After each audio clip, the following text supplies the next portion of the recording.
இன்னைக்கு நாம 2023ல ரிலீஸ் ஆன வியூகம் தெலுங்கு வெப் சீரிஸ் பார்க்க போறோம். இந்த சீரிஸ்ல மொத்தமா 8 எபிசோட் இருக்கு. ஒரே வீடியோல கண்டிப்பா முடிச்சிடுவேன், ஸ்கிப் பண்ணிட்டு போயிடாதீங்க. நான் எதுக்காக இந்த சீரிஸ் சூஸ் பண்ணேன் அப்படின்னு சொல்லிட்டு பாத்தீங்கன்னா, இந்த சீரிஸோடைய கதை தான் முக்கியமா. இந்த சீரிஸோடைய ஸ்டார்டிங் ஒரு இடத்துல ஸ்டார்ட் ஆகும், அதே இடத்துல முடியும். ரெண்டுத்துக்குமே பங்கமான ஒரு கனெக்ஷன் வச்சிருப்பாங்க. கர்மா இஸ் பூமராங்கடா, நீ யாரை வேணா ஏமாத்தலாம், ஆனா கர்மாவை ஏமாத்தவே முடியாது, என்னைக்கா இருந்தாலும் நான் பழி வாங்கும் அப்படின்ற மாதிரி காமிச்சிருப்பாங்க. இப்போ இந்த சீரிஸோட கதை என்ன அப்படின்னு சொல்லிட்டு பார்த்தோம்னா, படத்துடைய ஸ்டார்டிங் சீன்லயே ஒரு ஆக்சிடென்ட் நடக்குது. அந்த ஆக்சிடென்ட்ல ஒரு பிரெக்னன்ட் லேடி பாதிக்கப்பட்டு குழந்தை கலைஞ்சு போயிடுது. இந்த கேஸை விசாரிக்க வந்த நம்ம ஹீரோக்கு காத்துக்கிட்டு இருந்த அதிர்ச்சி அடுத்தடுத்த ட்விஸ்ட் அப்படின்னு தான் சொல்லணும். முக்கியமா ஒரு சீன் எல்லாம் தலையை பிச்சுக்க விடுவாங்க, அந்த அளவுக்கு இருக்கும். இந்த சீரிஸ் ஸ்டார்ட் ஆகும்போது எங்கெங்கயோ காமிப்பாங்க, சம்பந்தம் இல்லாத கேரக்டர் எல்லாம் காமிப்பாங்க. என்ன கர்மடா இது அப்படின்னு சொல்லிட்டு ஸ்கிப் பண்ணிட்டு போயிடாதீங்க. பொறுமையா உட்காந்து முழு சீரிஸையும் பார்த்து முடிங்க, கண்டிப்பா உங்களை இம்ப்ரெஸ் பண்ணும். சரி வாங்க இந்த சீரிஸை டீடைலா பார்க்கலாம்.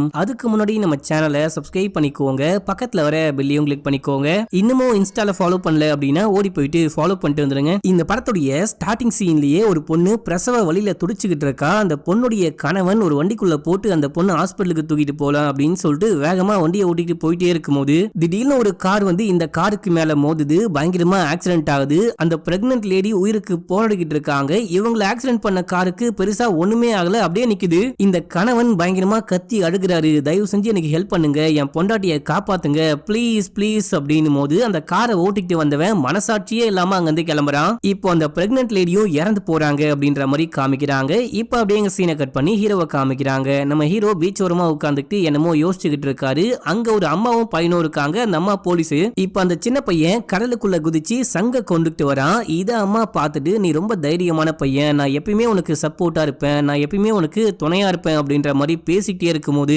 யாரோ அந்த போலீஸ்காரமாவை கன்னாலேயே ஷூட் பண்ணி சாகடிக்கிறாங்க. இந்த விஷயம்லாம் ஹீரோ பார்த்துட்டு அப்படியே பயந்து போயிட்டு கண்ணை முடிக்கிறாரு. இப்ப நம்ம பார்த்தோம் பாத்தீங்களா, இது எல்லாமே கனவு, ஆனா ஹீரோவுடைய வாழ்க்கையில் நடந்த உண்மையான விஷயம். அந்த குட்டி பையன் வேற யாரும் கிடையாது, நம்ம ஹீரோ தான். அந்த அம்மா வந்துட்டு ஹீரோவுடைய அம்மா. இப்ப நம்ம ஹீரோ கண்ணை முடிச்சு போயிட்டு அங்க இருக்கிற அம்மாவுடைய போட்டோ, அம்மாவுடைய ட்ரெஸ் எல்லாம் பார்த்து செமையா ஃபீல் பண்ணிட்டு இருக்காரு. இப்ப அப்படியே அங்க சீனை கட் பண்ணி மைக்கேல் ஜெசி அப்படின்னு சொல்லிட்டு ஒரு கணவன் மனைவியை காமிக்கிறாங்க. அந்த பொண்ணு பிரெக்னன்ட்டா இருக்கா, 6 மாச கர்ப்பமா இருக்கா, செக்கிங்க்கு போகணும் அப்படின்னு சொல்லிட்டு கேப் புக் பண்ணிட்டு அந்த கேப் வர நேரத்துக்குள்ள ஏதோ ஒன்று வரையலாம் அப்படின்னு சொல்லிட்டு வரைஞ்சுக்கிட்டு இருக்கான். இந்த டைம்ல கேப் டிரைவர் கால் பண்ணி, சாரி என்ன மன்னிச்சுக்கோங்க, நான் வந்துட்டே இருக்கும் போது என்னுடைய வண்டி ஆக்சிடென்ட் ஆயிடுச்சு, நீங்க வேற கேபை பிடிச்சி போய்க்கோங்க அப்படின்னு சொல்லும் போது, இது வேறையா அப்படின்னு சொல்லிட்டு போனை கட் பண்ணிட்டு வேற கேபை புக் பண்ணலாம் அப்படின்னு சொல்லிட்டு பார்க்கும்போது, பரவாயில்ல பைக்லயே போலாம் அப்படின்னு சொல்லிட்டு ஜெசி சொல்றாங்க. பைக்லயா, அது சேஃப் கிடையாது, வெயிட் பண்ணு, நான் வேற கேபை புக் பண்ண முடியுமான்னு பாக்குறேன், இல்ல அப்படின்னா ஃப்ரெண்ட்ஸோடைய வண்டியை வாங்கிட்டு வரேன் அப்படின்னு போது, அதெல்லாம் ஒன்றும் பிரச்சனை கிடையாது, வாங்க போலாம் அப்படின்னு சொல்லிட்டு பைக்லயே கூட்டிட்டு போறாங்க.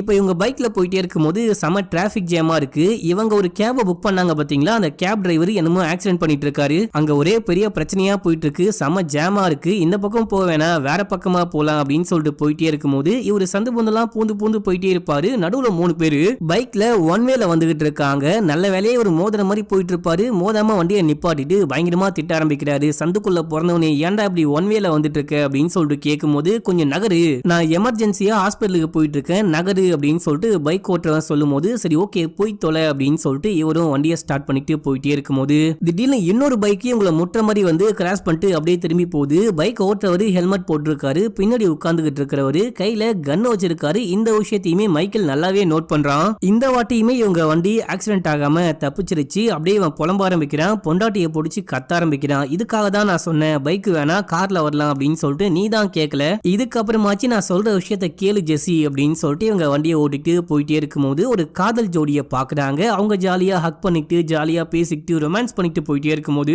உடனே மைக்கேல் ஜெசி கிட்ட, இதை பார்க்கும்போது எனக்கு காலேஜ் டேஸ் தான் ஞாபகத்துக்கு வருது அப்படின்னு சொல்லிட்டே போறான். திடீர்னு பார்த்தா அந்த காதல் ஜோடி இவங்களுக்கு முன்னாடி கிராஸ் பண்ணி போறாங்க. டக்குன்னு, டே யாரா நீங்களா, எனக்குன்னே வருவீங்களாடா அப்படின்னு சொல்லிட்டு ஒரு செமையா கத்திட்டு, எனக்கு என்னமோ ஏதோ சரியில்லைன்னு படுது, நம்ம கொஞ்ச நேரம் வண்டியை நிப்பாட்டிட்டு அதுக்கப்புறம் போலாமா அப்படின்னு சொல்லிட்டு கேட்கும்போது, சரி ஓகே அதுக்குன்ட்டு இப்படியே நிப்பாட்டாத, பின்னாடி நிறைய வண்டிங்கெல்லாம் வந்துகிட்டு இருக்கு, அந்த சிக்னலை கிராஸ் பண்ணி ஓரமா நிப்பாட்டு, கொஞ்சம் ரெஸ்ட் எடுத்துட்டு போலாம் அப்படின்னு சொல்லிட்டு ஜெசி சொல்றாங்க. இவரும் வண்டியை ஸ்டார்ட் பண்றாரு. கிரீன் சிக்னல் தான் போட்டிருக்கு. இவர் வண்டியில போயிட்டே இருக்கும்போது திடீர்னு ஒரு கார் சிக்னல்ல நிக்காம வந்து இவர் அப்படியே அடிச்சு தூக்குது. பயங்கரமான ஆக்சிடென்ட். அந்த ஆக்சிடென்ட்ல ஜெசிக்கு தான் செமையா காயம் பட்டிருக்கு. இவர் உடனே ஒரு ஆம்புலன்ஸை பிடிச்சி பக்கத்துல இருக்க ஹாஸ்பிட்டலுக்கு தூக்கிட்டு போறாரு. தூக்கிட்டு போனா குழந்தைய காப்பாற்ற முடியல. இவங்களுமே அன்கான்சியஸ் ஸ்டேஜுக்கு போயிட்டாங்க. ஏதோ எதுவா இருந்தாலும் 24 மணி நேரம் கழிச்சு தான் சொல்ல முடியும் அப்படின்னு சொல்லிட்டு டாக்டர் செக் பண்ணிட்டு சொல்றாங்க. இவருக்கு மனசே உடைஞ்சு போச்சு. நமக்கு மட்டும் ஏன் அப்படிலாம் நடக்குது அப்படின்னு சொல்லிட்டு செமையா ஃபீல் பண்ணிட்டு இருக்காரு. இப்ப அப்படியே எங்க சீனை கட் பண்ணி நம்ம ஹீரோவை காமிக்கிறாங்க.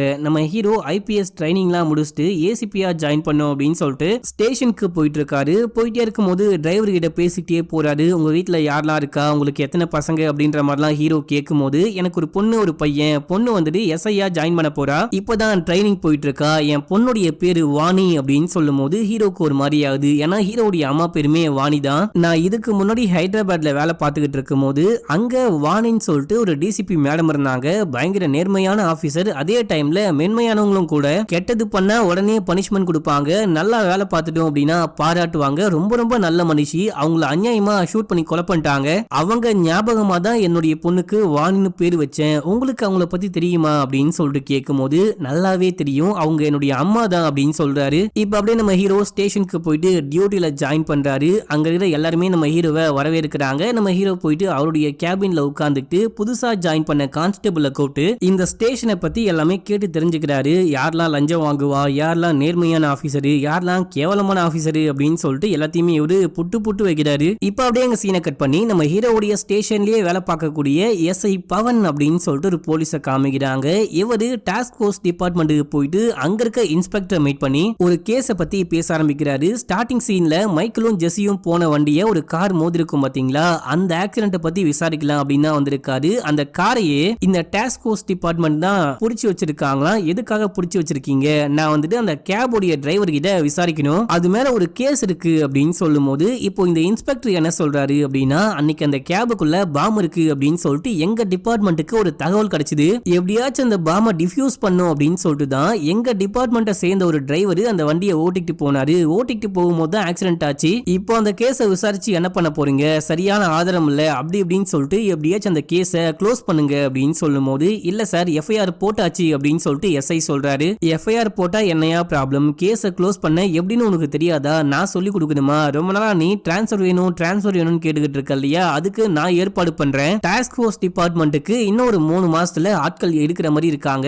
கண்டிப்பா நான் அவனுடைய பேரை ரெக்கமெண்ட் பண்றேன் அப்படின்னு சொல்லும் போது, சரின்னு சொல்லிட்டு எஸ்ஐயும் இங்க இருந்து கிளம்பி ஸ்டேஷனுக்கு போயிடுறாரு. இப்போ ஸ்டேஷனுக்கு மைக்கேல் வந்திருக்காரு. அந்த கேஸ் என்ன விஷயம் தான் ஆச்சு, காரை யாரு ஓட்டினான்னு கண்டுபிடிச்சிட்டீங்களா அப்படின்னு சொல்லிட்டு கேட்கும் போது, இல்லப்பா நான் விசாரிச்ச வரைக்கும் அது ஒரு சாதாரண விபத்து தான், இந்த கேஸை க்ளோஸ் பண்ணிடலாம், உங்களுக்கு வேணும் அப்படின்னா காம்பன்சேஷன் வாங்கிக்கோங்க அப்படின்னும் போது, எனது காம்பன்சேஷனா, அநியாயமா அந்த ஆக்சிடென்ட்ல பிறக்காத என்னுடைய குழந்தை இறந்து போச்சு, அதுக்கு நீங்க எப்படி காம்பன்சேஷன் கொடுப்பீங்க அப்படின்னு சொல்லிட்டு கேட்கும் போது, நான் என்ன பண்ண முடியும், அரசாங்கத்தை எதிர்த்து உங்களால என்ன பண்ண முடியும், உங்களுக்கு இருக்கிறது ஒரே ஒரு ஆப்ஷன் மட்டும்தான், இந்த கேஸை முடிச்சுட்டு காம்பன்சேஷன் வாங்கிட்டு போங்க, அதான் நல்லது அப்படின்னு சொல்லும் போது, இவர் ஒண்ணுமே பேசாம இங்க இருந்து கிளம்பி போயிட்டு ரெட்டின்னு ஒரு அரசியல்வாதியை மீட் பண்றாரு. ரெட்டி வந்துட்டு ஜெஸிய பத்தி விசாரிக்க ஆரம்பிக்கிறாரு. சாரிப்பா என்ன மன்னிச்சுக்கோ, அந்த டைம்ல என் பொண்ணுக்குமே ஒரு பெரிய பிரச்சனை, என் பொண்ணை வந்துட்டு கடத்திட்டு போயிட்டாங்க, அதனால தான் ஆக்சிடென்ட் நடந்த டைம்ல உன்னுடைய மனைவியை வந்து பார்க்க முடியல, என்ன மன்னிச்சுக்கோ, இப்போ ஜெஸி எப்படி இருக்காங்க அப்படின்னு சொல்லிட்டு கேட்கும் போது இவர் எல்லாமே சொல்றாரு. சரி எதுக்கு என்ன பார்க்க வந்திருக்க அப்படின்னு சொல்லிட்டு கேட்கும் போது, இந்த மாதிரி அந்த ஆக்சிடென்ட் கேஸை விசாரிக்க சொன்னா விசாரிக்க முடியாது, சீக்கிரமா க்ளோஸ் பண்ணிக்கோங்க, காம்பன்சேஷன் வாங்கிக்கோங்க அப்படின்னு சொல்லிட்டு போலீஸே கேஸை க்ளோஸ் பண்ண பாக்குறாங்க. நீங்க எனக்கு ஏதாவது ஹெல்ப் பண்ணுங்க, அந்த கேஸ்ல உண்மையான குற்றவாளியை கண்டுபிடிக்க சொல்லுங்க அப்படின்னும் போது, சரி ஓகே நீ கவலைப்படாத நான் பாத்துக்கிறேன் அப்படின்னு சொல்லிட்டு இந்த அரசியல்வாதி யாருக்கோ கால் பண்றாரு. அடுத்த சீன்ல ஹீரோவுடைய மேலதிகாரி ஹீரோவை கூப்பிட்டு மைக்கேலுடைய கேஸை விசாரிங்க அப்படின்னு சொல்றாரு. ஸ்டேஷன்ல இருக்கவங்களே ஏதோ ஒரு காரணத்துக்காக அந்த கேஸை க்ளோஸ் பண்ண பாக்குறாங்க, அதுக்கு பின்னாடி என்னமோ ஒரு மர்மம் இருக்கு, அதை நீங்க தான் கண்டுபிடிக்கணும் அப்படின்னு சொல்லும் போது நம்ம ஹீரோவும் சரி ஓகே அப்படின்னு சொல்லிட்டு அந்த கேஸை விசாரிக்க ஆரம்பிக்கிறாரு. இப்ப அப்படியே எங்க சீனை கட் பண்ணி ஒரு 3 பேரை காமிக்கிறாங்க. இவங்க யாருன்னு பாத்தீங்கன்னா, காலையில ராங் ரூட்ல 3 பேரும் வந்திருப்பாங்க, நடுவுல கூட ஒருத்தருக்கு தலையில காயம் பட்டிருக்கும் பாத்தீங்களா, அவங்க 3 பேர் தான் இவங்க போலீஸ்க்கு பயந்துட்டு தலைமறைவா இருக்காங்க. ஏன் அப்படின்னு சொல்லிட்டு பாத்தீங்கன்னா, பைக்கை ஓட்டிட்டு வந்த பரட்ட மண்டையா இருக்கான் பாத்தீங்களா, இவன் பேரு பரத், இவன் நிர்மலா அப்படின்னு சொல்லிட்டு ஒரு பொண்ணை கொலை பண்ணிட்டானா, இவனை போலீஸ் தேடிட்டு இருக்காங்க, மத்த 2 பேருக்கும் என்ன கனெக்ஷன் அப்படின்னு சொல்லிட்டு போக போக தெரியும். இப்ப அப்படியே எங்க சீனை கட் பண்ணி நம்ம ஹீரோவையும் ஹீரோவுடைய அப்பாவையும் காமிக்கிறாங்க. டிவி நியூஸ்ல இந்த நிர்மலாவுடைய கேஸ பத்தி தான் பேசிக்கிட்டு இருக்காங்க, அநியாயமா வீடு புகுந்து கொலை பண்ணிட்டாங்க, இதுவரைக்கும் போலீஸால குற்றவாளிகளை கண்டுபிடிக்க முடியல அப்படின்னு சொல்லிட்டு நியூஸ் ஓடிக்கிட்டு இருக்கு. இந்த நியூஸை நம்ம ஹீரோவும் ஹீரோவுடைய அப்பாவும் பாக்குறாங்க அப்படின்னு சொல்லிட்டு காமிக்கிறாங்க. அடுத்த சீன்ல அப்படியே மைக்கில காமிக்கிறாங்க. இவர் மறுபடியும் ஸ்டேஷனுக்கு வந்து குற்றவாளிகளை கண்டுபிடிச்சிட்டீங்களா அப்படின்னு சொல்லிட்டு கேட்கும் போது, கேஸை க்ளோஸ் பண்றங்க அப்படின்ற மாதிரி தான் பேசுறாங்க. மைக்கிலுக்கு ஒன்னும் புரியல, எதுக்காகடா இந்த கேஸை க்ளோஸ் பண்ண பாக்குறீங்க அப்படின்ற மாதிரி கேட்டுக்கிட்டே இருக்கும் போது, இந்த டைம்ல நம்ம ஹீரோ வராரு. மைக்கில உள்ளுக்குள்ள கூட்டிட்டு போயிட்டு என்ன விஷயம் ஆச்சு அப்படின்னு சொல்லிட்டு கேட்கும்போது இவரு எல்லாமே சொல்றாரு. இப்பதான் நம்ம ஹீரோக்கு புரியுது அந்த மேலதிகாரி சொன்ன மைக்கேல் வேற யாரும் கிடையாது, இவரு தான் அப்படின்னு சொல்லிட்டு. மைக்கேல் வந்துட்டு அன்னைக்கு 3 பைக் வந்துச்சு பாத்தீங்களா, 3 பைக்ல வந்தவங்களுடைய போட்டோஸ் எல்லாம் வரைஞ்சி வச்சிருக்காரு. முதல்ல 3 பேரு பைக்ல போயிருப்பாங்க. அந்த 3 பேர்ல பரத்துடைய போட்டோவை வரைஞ்சி வச்சிருக்காரு. அதுக்கப்புறம் இன்னொரு பைக் வந்திருக்கும். பைக்கை ஓட்டுனவரு ஹெல்மெட் போட்டிருப்பாரு. பின்னாடி இருந்தவரு கன்னோட உட்கார்ந்துட்டு வந்திருப்பாரு. அவருடைய போட்டோவையும் வரைஞ்சி வச்சிருக்காரு. அது மட்டும் இல்லாம கடைசியா அந்த காதல் ஜோடி போயிருப்பாங்க பாத்தீங்களா, அதுல அந்த பையனுடைய போட்டோவையும் வரைஞ்சி வச்சிருக்காரு. இப்ப நம்ம ஹீரோ இந்த விஷயம்லாம் பார்த்துட்டே இருக்கும்போது அந்த தாடிக்காரனுடைய போட்டோவை பார்த்தோன்னே செமையா ஷாக் ஆகுறாரு. ஏன் அப்படின்னா அந்த வண்டியை ஓட்டிட்டு வந்தவரே நம்ம ஹீரோ தான். நம்ம ஹீரோ ஏதோ ஒரு வேலை விஷயமா வண்டியில போயிட்டே இருக்கும்போது திடீர்னு ஓடி வந்து கன்னை காமிச்சு மிரட்டி என்ன போற வழியில டிராப் பண்ணு அப்படின்னு சொல்லிட்டு மிரட்டி கூட்டிட்டு போயிருக்கான். அப்படி போயிட்டே இருக்கும்போது தான் இந்த வண்டிக்கு முன்னாடி போயிருப்பாங்க. அதுக்கப்புறம் ஹீரோ கொஞ்ச தூரம் வண்டியை ஓட்டிட்டு போயிட்டு ஒரு மண்ணுக்குள்ள வண்டியை விட்டு தள்ளி விட்டு கன்னு கீழே உள்ள கன்னை தூக்கி இவனை மிரட்ட ஆரம்பிச்சிருக்காரு. யாரா நீ அப்படின்னு சொல்லிட்டு கேக்குறாரு.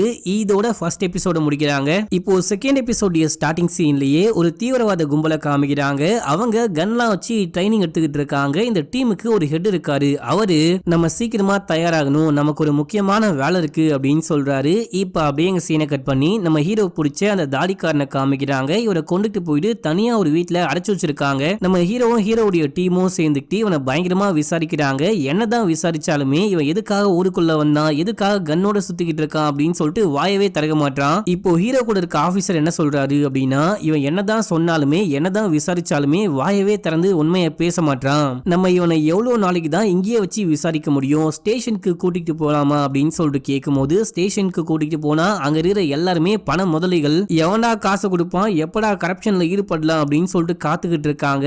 இவன் சாதாரண ஆளே கிடையாது. தாடிக்காரனுக்கு பின்னாடி என்னமோ ஒரு பயங்கரமான விஷயம் இருக்கு. இவன் ஒரு ட்ரெயின்டான கிரிமினல். இவனுக்கு பின்னாடி என்ன விஷயம் இருக்குன்னு கண்டுபிடிக்கிற வரைக்கும், இவனா வாயை திறந்து உண்மையை சொல்ற வரைக்கும் இங்கே இருக்கட்டும் அப்படின்னு சொல்லிட்டு நம்ம ஹீரோ இங்கிருந்து கிளம்பி ஸ்டேஷனுக்கு போறாரு. ஸ்டேஷனுக்கு போயிட்டு மைக்கேலுடைய கேஸ பத்தி தான் யோசிச்சுக்கிட்டு இருக்காரு. மைக்கேல் என்ன சொல்லிருப்பாரு அப்படின்னா, எங்களை மோதன காருடைய நம்பர் 3646 அப்படின்னு சொல்லிருப்பாரு. இத பார்த்துட்டே இருக்கும்போது ஹீரோக்கு இன்னொரு விஷயமும் ஞாபகத்துக்கு வருது. கொஞ்ச நாளைக்கு முன்னாடி டிவி நியூஸ்ல டாஸ்க் ஃபோர்ஸ் ஒரு கேப வந்துட்டு கண்டுபிடிச்சாங்க. கேபுக்குள்ள ஒரு பாம் இருக்கு அப்படின்னு சொல்லிட்டு அதையும் டிஃப்யூஸ் பண்ணிட்டாங்க. இந்த சம்பவத்துக்கு நடுவுல மாண்டி அப்படின்னு சொல்லிட்டு ஒரு தீவிரவாதியை சுட்டு கொலை பண்ணிட்டாங்க அப்படின்னு சொல்லிட்டு நியூஸ் ஓடி இருக்கும். இதுக்கும் அதுக்கும் என்ன கனெக்ஷன், இங்க என்னமோ இருக்குதே அப்படின்னு சொல்லிட்டு நம்ம ஹீரோ போர்டுல போயிட்டு எல்லா விஷயத்தையுமே எழுத ஆரம்பிக்கிறாரு. என்ன கனெக்ஷன் இருக்கும் அப்படின்னு சொல்லிட்டு யோசிக்கிறாரு. அப்படியே எஸ்ஐக்கும் கால் பண்ணி மைக்கேல் கேஸ் என்ன விஷயம் ஆச்சு அப்படின்னு சொல்லிட்டு கேட்கும்போது அவன் க்ளோஸ் பண்ற விஷயத்தை பத்தி பேசி கொஞ்சம் கொஞ்சமா வளர ஆரம்பிக்கிறான். நம்ம ஹீரோ சரி ஓகே ஏதோ ஒன்னு போய் தொலை, அந்த டாஸ்க் போர்ஸ் உடைய டிரைவரை விசாரிக்கணும், அவன் எங்க இருக்கான்னு பாரு,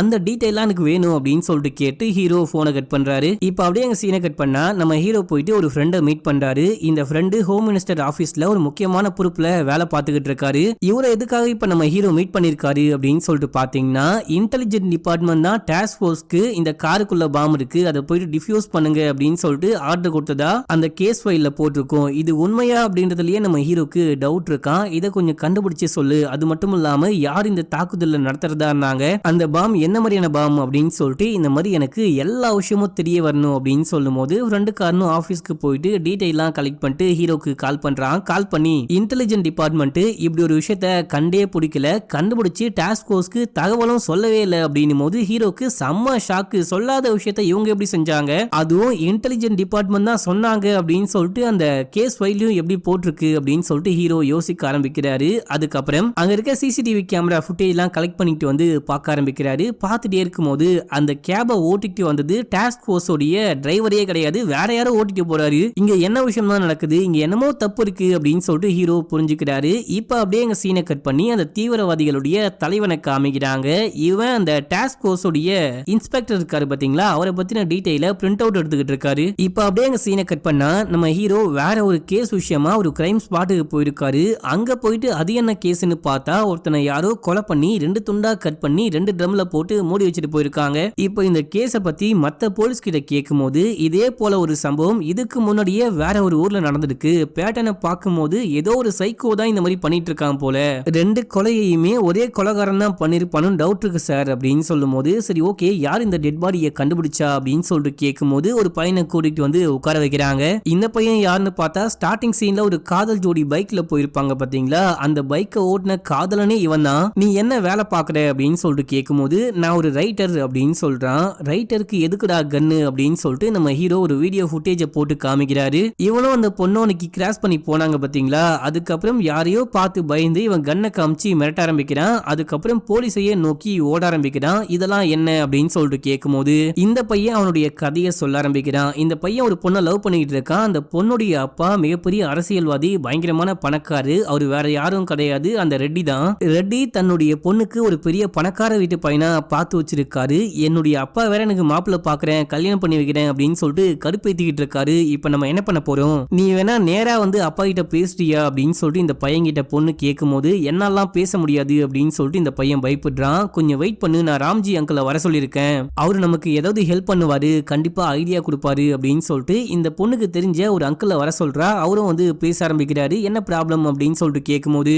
இவங்களும் எல்லா விஷயத்தையுமே சொல்றாங்க. அப்படின்னா நீங்க ரெண்டு பேரும் கல்யாணம் பண்ணிக்கோங்க, அதான் ஒரே வழி, கல்யாணம் பண்ணிக்கிட்டா உங்களை யாராலையும் பிரிக்க முடியாது, நானே முன்னாடி நின்று கல்யாணத்தை பண்ணி வைக்கிறேன் அப்படின்னு சொல்லும் போது ரெண்டு பேருக்கும் ஓகே தான். சரி அப்படின்னா நாளைக்கு நானே இந்த பொண்ணை கூட்டிட்டு வந்துடுறேன், நீ கிளம்பி அந்த கோவிலுக்கு வா அப்படின்னு சொல்லிட்டு ராம்ஜி மறுநாளே கல்யாணம் பண்ணி வைக்கிறேன் அப்படின்னு சொல்லிட்டு இந்த காதலிய போயிட்டு பிக்கப் பண்ணிருக்காரு. பிக்கப் பண்ணவர் எங்க போனாரு என்ன ஆனாரு அப்படின்னு சொல்லிட்டு யாருக்குமே தெரியாது. அந்த பொண்ணுக்கு போன் பண்ணாலும் போக மாட்டேங்குது. இப்போ இந்த காதலன் ஒரு ஊரா போயிட்டு தேட ஆரம்பிக்கிறான். எல்லா இடத்துலயுமே தேடி பாக்குறான். போன் பண்ணா போனு சுவிட்ச் ஆஃப்னு வருது. சரி ஓகே ராம்ஜிவாச்சு போயிட்டு பார்க்கலாம் அப்படின்னு சொல்லிட்டு வீட்டுக்கு போயிட்டு விசாரிச்சா அந்த வீட்டுடைய ஹவுஸ் ஓனரு இங்க ராம்ஜின்லாம் யாருமே கிடையாது அப்படின்னு சொல்றாரு. அங்கிள் இந்த போட்டோவை பார்த்து சொல்லுங்க அப்படின்னு சொல்லிட்டு காமிக்கும் போது இவர் பேரு ராம்ஜி கிடையாது, கார்த்திகோட அங்கிள் மோகன். ரெண்டு பேரும் மேலதான் ஸ்டே பண்ணிருந்தாங்க. கார்த்திக் ஆளக்கானும், ராம்ஜி நீ காலைல தான் எங்கேயோ வெளியே கிளம்பி போனாரு அப்படின்னும் போது நான் போயிட்டு வீட்டை பார்க்க முடியுமான்னு இந்த பையன் கேக்குறான். அவருடைய வீட்டை நான் எப்படி உனக்கு திறந்து காமிப்பேன் அப்படின்னும் போது டக்குன்னு இந்த பையன் செவரு குச்சி வீட்டுக்குள்ள போயிட்டு வீட்டையே ஓபன் பண்ணி பாக்குறான். இந்த தாத்தா உடனே கடுப்பாயிட்டு போலீஸ்க்கெல்லாம் கால் பண்ணிட்டு இவரும் உள்ளுக்குள்ள வராரு. இப்ப இந்த பையன் உள்ள போனான் பாத்தீங்களா, போனவன் வீடு முழுக்க ஏதாவது கிடைக்குமா அப்படின்னு சொல்லிட்டு பாத்துட்டே இருப்பான். அங்க ரெண்டு ட்ரம் இருக்கு. அந்த ட்ரம் ஓபன் பண்ணி பார்க்கும்போது உள்ளுக்குள்ள டெட் பாடி இருக்கு. அதை பார்த்து பையன் பயந்து போயிட்டான். இதுக்கப்புறம் தான் போலீஸ்லாம் வந்து விசாரணையை ஸ்டார்ட் பண்ணிருப்பாங்க. போலீஸ் என்ன பண்றாங்க அப்படின்னா இவன் மேலேயே பழைய போட பாக்குறாங்க, ஒருவேளை இவன் தான் கொலை பண்ணிட்டானோ அப்படின்னு சொல்லிட்டு. இதை பார்த்துட்டு தக்காளி இன்னும் கொஞ்ச நேரம் இங்க வெயிட் பண்ணோம் அப்படின்னா நம்ம தான் கொலை பண்ணணும் தூக்கிலேயே போட்டுருவாங்க அப்படின்னு சொல்லிட்டு இந்த பையன் பயந்துட்டு அங்கிருந்து ஓடுறான். ஓடினவன் ஊரு முழுக்க அந்த காதலிய தேடி அலையும் போது ஊருக்கு ஒதுக்குப்புறமா ராம்ஜியோடைய காரை பாக்குறான். காரு காலியா இருக்கு, காருக்குள்ள ஆளையே காணும். ஆனா காருக்குள்ள ஊசிலாம் இருக்கு. ஒருவேளை ராம்ஜி இந்த பொண்ணு ஹாஸ்பிட்டலுக்கு தூக்கிட்டு போயிருப்பானோ அப்படின்னு சொல்லிட்டு பக்கத்துல இருக்க எல்லா ஹாஸ்பிட்டலுக்குமே போய் செக் பண்ணி பார்க்கும்போது ஒரு ஹாஸ்பிட்டல்ல அந்த பொண்ணு இருக்கா அப்படின்ற விஷயத்த பார்த்துட்டான். அந்த பொண்ணு மயக்கமா இருக்கா, பக்கத்துல ஒரு கன் இருக்கு. இந்த பொண்ணை எழுப்பிட்டு கன்னை தூக்கிட்டு அந்த பொண்ணையும் தூக்கிட்டு ஏமா இங்க ஆபத்து, அந்த ராம்ஜி சாதாரண ஆள் கிடையாது, சரியான கொலகார சைக்கோ, வா இங்க இருந்து ஓடி போயிடலாம், உன்னை என்னமோ பண்ண பாக்குறேன் அப்படின்னு சொல்லிட்டு கூட்டிட்டு போயிட்டு வண்டியில ஏத்தி வண்டியை ஸ்டார்ட் பண்றாரு. அதுக்குள்ள ராம்ஜி பார்த்துட்டு பின்னாடி ஒரு ஆம்புலன்ஸ்ல விரட்டிட்டு வரான். இப்போ ராம்ஜி விரட்டிட்டு வரும்போது தான் எப்படியாச்சும் இவங்கிட்ட இருந்து தப்பிக்கணும் அப்படின்னு சொல்லிட்டு அந்த சிக்னல்ல டர்ன் பண்ணி போயிருப்பாங்க. அப்படி டர்ன் பண்ணி போகும்போது மைக்கிலோடைய பைக்ல மோதிர மாதிரியே போயிருப்பாங்க. அதுக்கப்புறம் போலீஸ பார்த்துட்டு வண்டியை நிப்பாட்டி இறங்குறாங்க. ராம்ஜியும் இறங்கியிருக்கான். ராம்ஜியை பயன்படுத்தணும் அப்படின்னா கன்னை காமிச்சு மிரட்டிட்டு அதுக்கப்புறம் போலீஸ் கிட்ட போயிட்டு பேசியிருக்காங்க, கன்னையும் ஒப்படைச்சிருக்காங்க.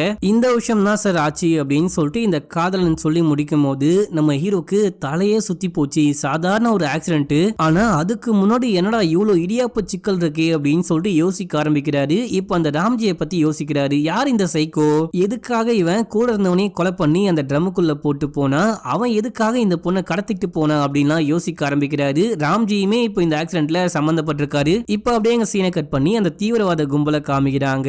தீவிரவாத கும்பலுடைய ஹெட் அங்க இருக்கிற ஒரு பையனை கூப்பிடுறாரு. இந்த பையன் பேரு ஹிம்ரான். இந்த பையன் கிட்ட அந்த டாஸ்க் ஃபோர்ஸ் இன்ஸ்பெக்டருடைய போட்டோவை காமிச்சு உன் அண்ணனுடைய சாவுக்கு இவன் தான் காரணம், இவன் தான் சுட்டு கொலை பண்ண அப்படின்னு சொல்லும் போது, அதாவது இந்த பையன் வந்துட்டு மாண்டியோடைய தம்பி, இவனையும் எப்படியோ பிரெயின் வாஷ் பண்ணி தீவிரவாதியா மாத்திட்டு இருக்காங்க, நீ எப்படியாச்சும் இந்த போலீஸ்காரனை பழி வாங்கணும் அப்படின்னு சொல்லிட்டு அந்த ஹெட் பேசிக்கிட்டு இருக்கான். இதோட செகண்ட் எபிசோட் முடியுது. தேர்ட் எபிசோடைய ஸ்டார்டிங் சீன்லயே அந்த இன்ஸ்பெக்டரை பிளான் பண்ணி கடத்திட்டு போறாங்க அப்படின்ற மாதிரி காமிக்கிறாங்க. இப்ப அப்படியே எங்க சீனை கட் பண்ணி வினோத் அப்படின்னு சொல்லிட்டு ஒரு போலீஸை காமிக்கிறாங்க.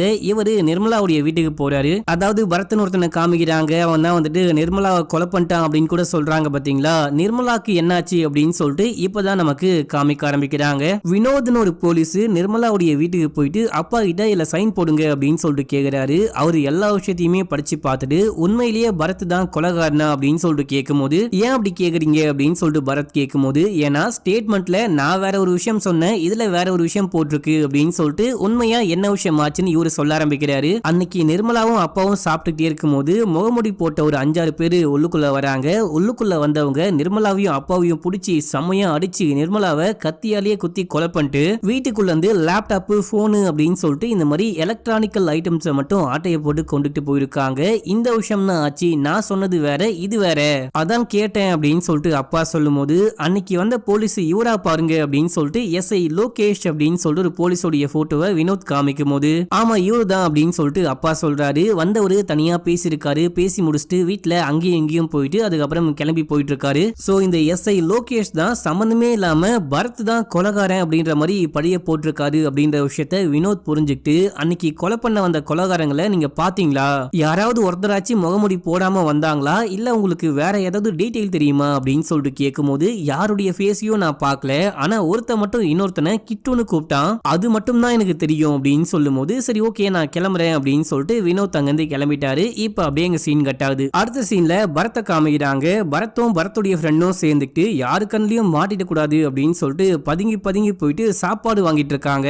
இப்ப அப்படியே நமக்கு பரத்துடைய கதையை காமிக்க ஆரம்பிக்கிறாங்க. பரத் ஒரு நல்லா படிக்கிற ஸ்டூடெண்ட். இவனுக்கு வெளிநாட்டுக்கு போயிட்டு ரிசர்ச் பண்ற அளவுக்கு ஆப்பர்ச்சுனிட்டி கிடைச்சிருக்கும். ஆனா இந்த ஆப்பர்ச்சுனிட்டி பரத்தும் பரத்துடைய எச்ஓடியும் ஒரே ஜாதிக்காரங்க, அதனாலதான் இவனுக்கு இந்த ஆப்பர்ச்சுனிட்டி கிடைச்சிருக்கு அப்படின்னு சொல்லிட்டு இன்னொரு பையன் கிண்டல் பண்ணி ஒரு மாதிரி கேவலமா ஜாதி கீதிலாம் பேச ஆரம்பிக்கிறான். உடனே பரத்துக்கும் வந்து அடிக்க ஆரம்பிக்கிறான். ரெண்டு பேரும் செமையா சண்டை போடுறாங்க. பரத்துடைய ஃப்ரெண்டு எவ்வளோ தடுக்க பாக்குறான். இந்த டைம்ல எச்ஓடி உள்ளுக்குள்ள வந்து டேய் ஏன்டா அப்படி சண்டை போட்டுக்கிட்டு இருக்க, இங்கிருந்து வெளியே போ அப்படின்னு சொல்லிட்டு கத்தி அமுச்சு விட அதோட சண்டை முடிஞ்சு போயிட்டு இருக்கு. இவனும் கிளம்பி போயிட்டு இருக்கான். பரத் வந்துட்டு ஒரு செயின் ஸ்மோக்கர், எப்படியாச்சும் இந்த ஸ்மோக்கிங் பழக்கத்தை விடணும் அப்படின்னு சொல்லிட்டு சுவிங்கம் சாப்பிட ஆரம்பிக்கிறான். ஒரு நாள் சூப்பர் மார்க்கெட்டுக்கு போயிட்டு சுவிங்கம்லாம் வாங்கிட்டு பே பண்ணலாம் அப்படின்னு சொல்லிட்டு பார்க்கும்போது இல்ல தம்பி இது வந்துட்டு எக்ஸ்பைரி ஆயிடுச்சு, நான் உங்களுக்கு வேற ஒன்னு கொடுக்குறேன் அப்படின்னு சொல்லிட்டு அதே பிராண்ட்ல இருக்கிற வேற ஒரு பாக்கெட் அவன் கொடுக்குறான். ஆனா அதுல பரத்துக்கே தெரியாம போதை பொருளை கலந்து கொடுக்க இவன் அந்த சுவிங்கம்மை சாப்பிட சாப்பிட கொஞ்சம் கொஞ்சமா போதை ஆயிட்டு அந்த போதைக்கே அடிக்ட் ஆயிட்டு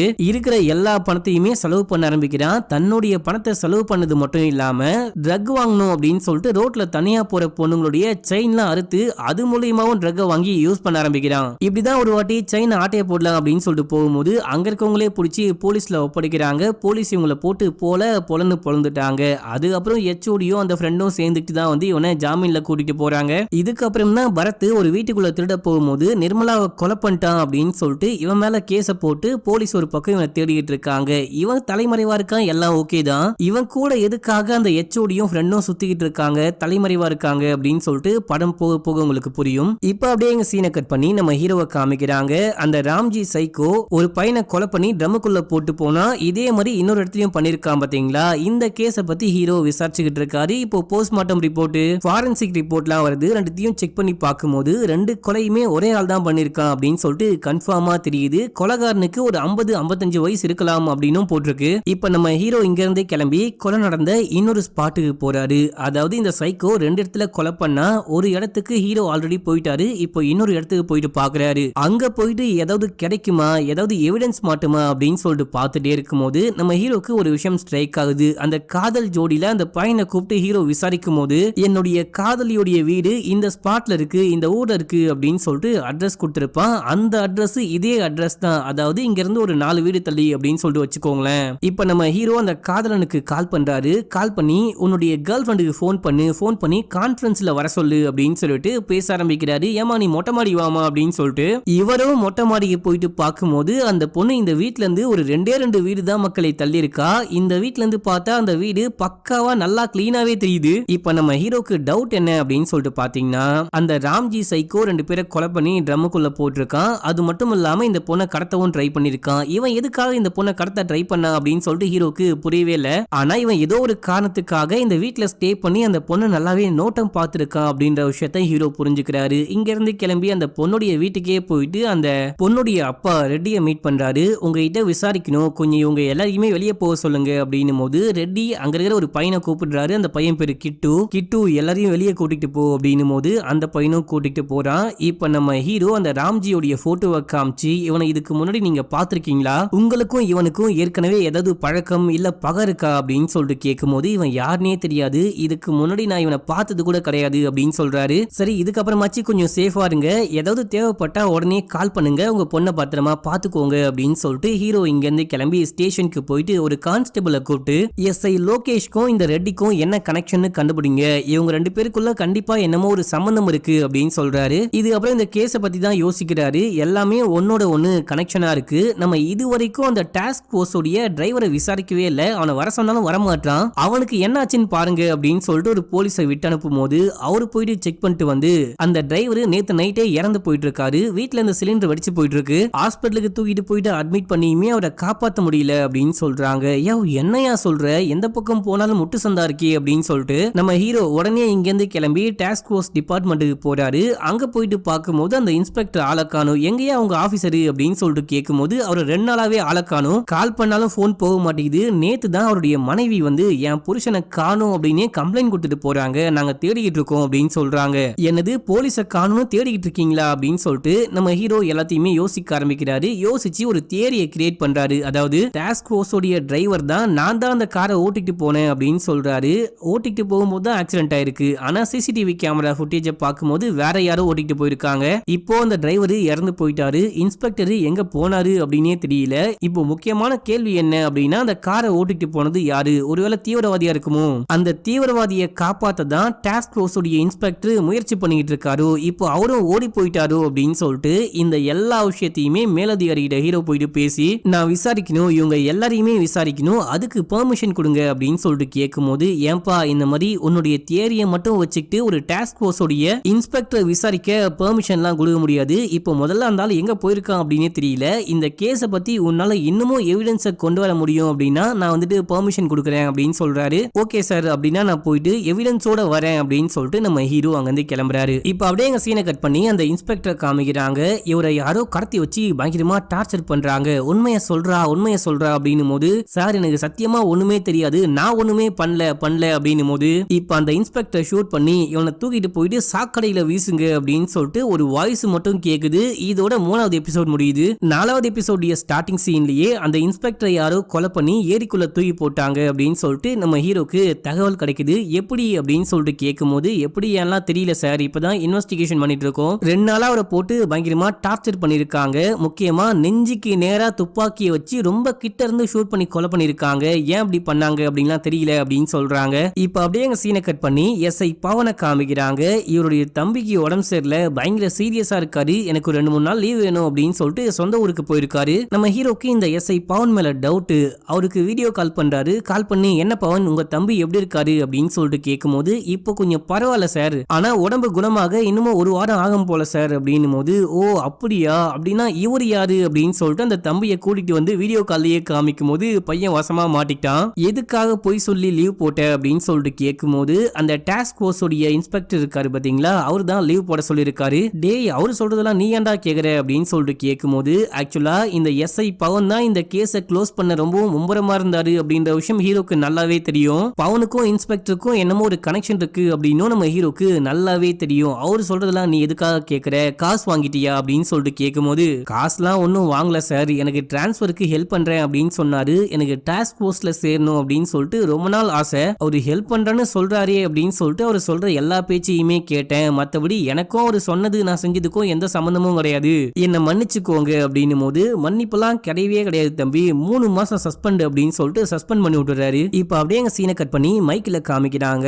மைக்கில் ஜெஸியை கூட்டிட்டு போயிட்டு சென்னையில இருக்கிற ஒரு பெரிய ஹாஸ்பிட்டல்ல அட்மிட் பண்ணி வச்சிருக்காரு. இந்த பொண்ணுக்கு மூளையில ஒரு ஆபரேஷன் கூட நடந்திருக்கு. ஆபரேஷன்லாம் முடிய ஜெஸி கண்ணை முழிக்கிறாங்க. இவரு ரொம்ப சந்தோஷமா போயிட்டு, உனக்கு கண்ணை முழிக்க இவ்வளவு நேரமா அப்படின்னு சொல்லிட்டு கேட்கும்போது அவங்க கையை விட்டுறாங்க. அதாவது ஜெஸிக்கு எதுவுமே ஞாபகத்திலேயே இல்ல, எல்லா விஷயத்தையுமே மறந்து போயிட்டு இருக்காங்க.